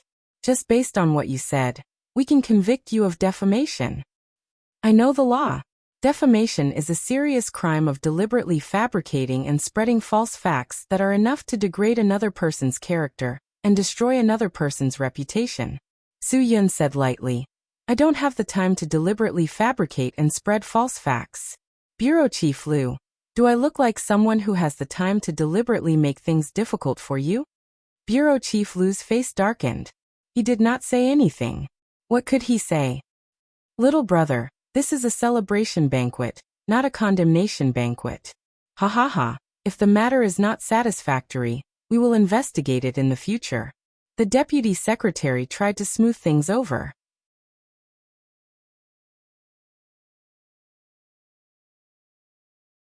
Chapter 1256. The deputy secretary wanted to be a peacemaker, but when he heard this, he knew that he would be asking for trouble no matter what he said. He might as well stay out of it. Anyway, Secretary Li was there, and Su Yun was reprimanding the public security system. It had nothing to do with him. Why should he go and ask for trouble? Wasn't that stupid? He didn't care who it was. Anyway, he wasn't going to get involved. Secretary Li was capable, so he would let Secretary Li handle it. "Su Yun, I don't like what you said," Secretary Li said. "The people say that we are slow, but they don't understand that we are serious and responsible. We have to be serious, responsible, and cautious. Being cautious requires time. Yes, it's not easy for us either. We are dependent on the country's finances, so we have to do things well for the country and the people. Of course, it will be slower. Slow work produces fine work. Do you still need Secretary Li to explain such a simple principle to you?" Lin Ge sneered. "Do you think you're an argon arc welder from Lanxiang Vocational School's intensive class? Slow work produces fine work. Why don't you say slow work produces fine work?" How can you say that?" After being rebuked by Lin Ge, the bureau chief was speechless. Secretary Li knew that he wouldn't be able to have a good drink today. Nor would he be able to have a good meal. These two brats from Yanjing didn't intend to have a proper drink with him. They were here to cause trouble. Secretary Li, who had been in the bureaucracy for a long time, wouldn't stay to listen to their nonsense. He directly threw a look at Xiaocheng. Xiaocheng received the signal from Secretary Li and immediately walked to Secretary Li's side. His voice wasn't loud, but it could be heard by everyone present. "Secretary Li, the issue of the compensation for the demolition of Nanlu District will be decided tomorrow. There are a few documents that I'm afraid you will need to read overnight. Do you want to go back to the municipal committee to work overtime?" Secretary Li nodded calmly. "This is a matter for the people. It's a big deal. I have to read it first. I have to stay up late. There are a few documents. Secretary Li, even if you start reading them now, I'm afraid it will take some time." Xiaoqing continued to play along with Secretary Li. "Then let's go now. Work is more important." Secretary Li's manner of speaking was exactly like Premier Zhou's. It was a pity that he was only pretending to be busy. The gap between him and Premier Zhou was not just 108,000 li, but more than 1,800,000 li. Everyone knew what Secretary Li was thinking. The demolition of the Nanlu district had already been assigned to Deputy Mayor Zhang. There was no need for him to worry about it. This was just an excuse to leave. "Secretary Li, please don't work too hard. If you tire yourself out, millions of citizens will be counting on you." His flattery was straightforward and loud. Secretary Li had never worried about the millions of citizens before. What he was worried about was when he could be transferred to Golden Light City. If he could not be transferred within 2 years, then his career would come to an end. Then eat and drink well. Secretary Li did not dawdle. He got up and left. This time he did not greet Su Yin politely. He just wanted to let Su Yun know that this was Tongluan, his territory. It was not up to a brat like him to teach him a lesson. Su Yun naturally understood Secretary Li's intention. He did not say anything. He put down his chopsticks and said directly to Lin Gu, "The host has left. What's the point of eating? Let's go." Lin Gu got up and knocked the chair away. He did not have a good temper at all. What kind of attitude is this? Xiaocheng was closer to Lin Gu. He pointed at Lin Gu and said angrily. His behavior was completely to help his leader vent his anger. His leader could not say it, but he wanted to say it. He could only say it on his behalf. It was a pity that Xiaocheng did not meet a good-tempered person. Moreover, he was a person who was not afraid of power. He broke Xiaocheng's finger. With a twist, a crack was heard. Xiaocheng was in so much pain that he knelt on the ground. He was in so much pain that tears came out. After all, he was just a liberal arts student. He used his brain and mouth every day. He did not have any skills with his fists. "You'd better be polite when you talk to me." Lin Gu glared at him. "I was born a bandit. If you provoke me, I don't care who you are. I dare to fight even the King of Heaven, let alone you. Do you understand?" Xiaocheng's finger was broken. He did not dare to say anything now. He would just take this loss. He was not stupid enough to fight head-on again. "What do you mean by this? Why are you fighting? Don't you know that Huaxia is a society ruled by law?" Secretary Li grasped the reason. "You are endangering other people's personal safety." "Then go ahead and sue me." Lin Gu snorted disdainfully. "Aren't there people from the Public Security Bureau here? Arrest me." Relying on the fact that they were people sent from Beijing, Lin Gu did not care about a small municipal party secretary. Su Yun directly threw a threat to Secretary Li's face. "Secretary Li, we are all rough people from the army. Sometimes, we don't know how to talk, but we do know how to fight. Our hands may not be light or heavy, but if we really hurt someone by accident, we will at most go back and be grounded for 2 days. However, if we are injured by accident, I'm afraid that we will need to rest for 3 to 5 years to recover." After that, Su Yun picked up the white porcelain teacup and drank to moisten his throat. Then his thumb and index finger gently pinched. Pala! The teacup directly broke into pieces on the table. Xiaocheng's eyeballs almost popped out. "Damn, is this the legendary two-finger tap? This is too exaggerated. What kind of people are these?" No wonder he heard from a person in the 2nd Special Police Team that these 2 people were awesome people in the Beijing Army. One of them could beat 50 people without a problem. At first, he thought that it was bragging, but now it seemed that it was not bragging at all. This matter is not over yet. Don't think that you can sit back and relax after letting the mole go. Su Yun's gaze was piercingly cold. The underground factory is destroyed, but the main culprit is not caught. This matter is not over yet. Whether there is a mole or not, the person who is the mole knows best. I will give you the right choice. Come up with a plan as soon as possible to lure the real mastermind here and catch him. Otherwise, when I find out who the mole is one day, he will definitely end up worse than this teacup. After saying that, Su Yun left without looking back. Lin Gu followed closely behind and finally slammed the door, leaving the room full of people staring at each other. Secretary Li's face was completely lost. Su Yun had given everyone in the room a loud slap in the face, and Secretary Li felt that the slap on his face was especially loud. "Secretary Li, let's hurry back to the municipal committee and look at the documents," Xiaocheng said weakly. Secretary Li's face darkened. What F***king documents? Who in the room didn't know that looking at the documents was a sham? What was there to pretend about? "Let's go home," Secretary Li said irritably and left.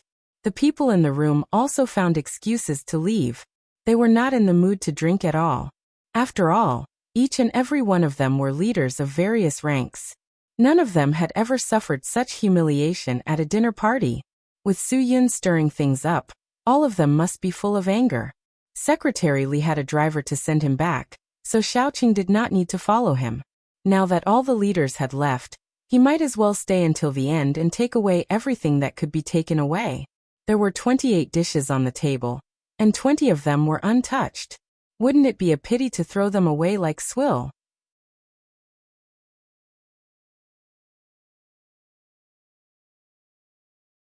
Chapter 1257. After leaving the fake dinner party, Lin Ge felt comfortable all over. He took a deep breath without any obstruction. Brother, why am I so unwilling to drink and eat with those people? Every 3 sentences I speak, it's like I can't speak without sucking up to them. Disgusting. Su Yin smiled and said, that's normal. If they don't talk like that, how can they survive in their circle? It's not easy, and they're just trying to make a living. They're still hoping to get promoted and get into a department with real power. That's the only way to make some money. Otherwise, they won't be able to survive with that little salary. Every circle had its own rules. If no one in the circle asked you for help, you wouldn't be able to make any money. In the officialdom, if you don't have any real power and can't do things for others, then you won't be able to reap any benefits. For example, if you are a bureau chief, different bureau chief will do different things, and the quality will also be different. For example, who would make more money, the director of the finance bureau or the director of the animal husbandry bureau? It was obvious. If we just leave like this, they probably won't be able to eat anymore, Lin Ge said. But I'm not full yet. Where should we go to eat? Of course, we're going to find Ma Saner. He's probably drinking happily with Shen Chen now. Su Yin said, you drive. We'll leave the car at the hotel and take a taxi to find them. Let's drink to our heart's content tonight. Although the main culprit ran away, we didn't come in vain this time. At least, we destroyed a lot of their things. This gang can't lie anymore. Let's go, then let's hurry up. Don't let them finish drinking by the time we get there. Lin Ge quickly drove Su Yin back to the hotel. After Su Yin called Ma Saner to ask about the location, the 2 of them took a taxi to the hotel. When they arrived, the 2 of them had already drunk a box of beer. Seeing that Su Yin and Lin Ge had arrived, Shen Chen immediately asked the boss to bring another box of beer. He also asked the barbecuer to grill 10 kidneys, 3 kilograms of lamb chops, and 2 kilograms of mutton skewers. How is the meat? Is it real? Lin Ge asked as he sat down. Ma Saner pointed at the couplet beside the barbecue cart and said, mutton is fake, you raise your hand and hit it. If the mutton is not pure, you can punch it with your fist. Since the boss has already said so, do you think he will mix rat meat with us? The boss who served the kebabs laughed heartily and put down the 2 caddies of mutton. Catching rats takes a lot of effort. I'd rather slaughter a real goat. Haha, in our industry there are people who mix pork, but there really isn't anyone who mixes rat meat. But I have the conscience of the industry. I'm definitely a genuine little goat. You'll know once you try it. It's definitely real. I ate it. Shen Chen said, before I followed Du Tian, I helped out at a barbecue stall. Whether the mutton is real or not, you'll know once you try it. Then I'm relieved. Lin Ge was really hungry. He grabbed the food and ate it immediately. He had to fill his stomach first before drinking. Otherwise, how could he drink? Su Yin was also a little hungry. He did not eat anything just now, so he was also a little hungry now. After the 2 of them ate, Ma Saner raised his wine glass and said, I say, why didn't the 2 of you join the leaders for the banquet? Why did you come to our stall for food? Beer is definitely not as good as the leader's wine. What kind of wine are you drinking? Dream Blue or Flying Moutai? Hee, you don't lack any sea cucumber or abalone, right? Scram. Su Yin laughed and scolded them. The 2 of you are still smart. You know that the leader's banquets are not that good, so you came here to enjoy the mutton chops. What's wrong, brother? Are those leaders unwilling to listen to the political lesson you gave them? Ma Saner grinned. If they don't listen to you, you can just slap their faces. You don't have to give me face. You didn't see how my brothers slapped their faces. Lin Ge was excited when he heard this. He put on a straight face and imitated Su Yun's tone. Secretary Li, although I am not a top student, I have loved literature since I was young. What is perfection? It means that there are no flaws, no loopholes, and it is satisfying. It is perfect and perfect. But is there no flaw in this operation? No loopholes? Is it perfect? Obviously not, right? After Feng Yu said this, Secretary Li's face turned green. He could not even say a word. That sullen look on his face made him want to kneel down. Ma Saner was shocked. He laughed and said, Aya, Brother Yin, you are too good at slapping their faces. If I were Secretary Li, I would have knelt down to you. Brother Yin, I, Ma Saner, admire your courage and courage. The few of them chatted and happily drank another box of beer. They finished a pile of lamb chops and a few skewers of kidney to nourish their bodies.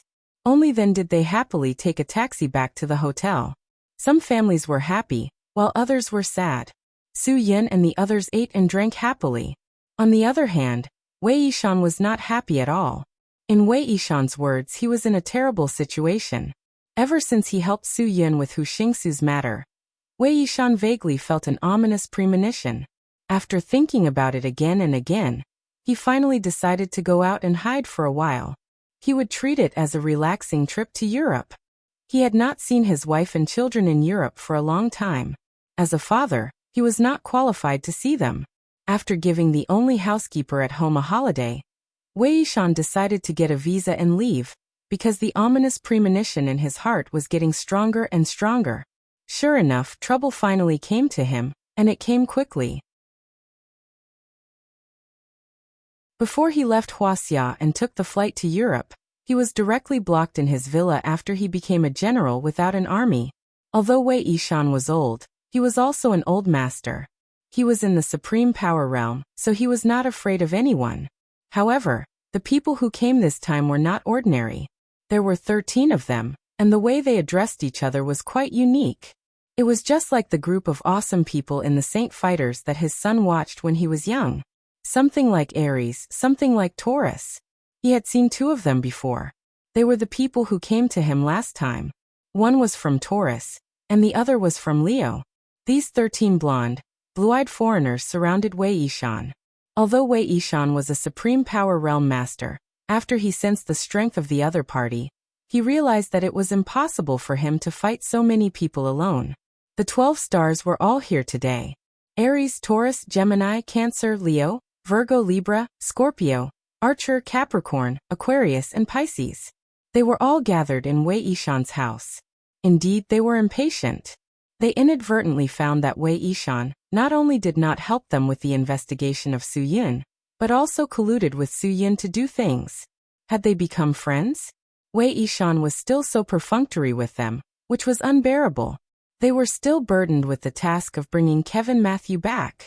But they had been in Huaxia for more than 10 days, and there was no news at all. This Wei Yishan really disappointed them. You're tuning in to the Earbook Haven YouTube channel. Don't forget to subscribe and join us on this journey to catch the most captivating stories.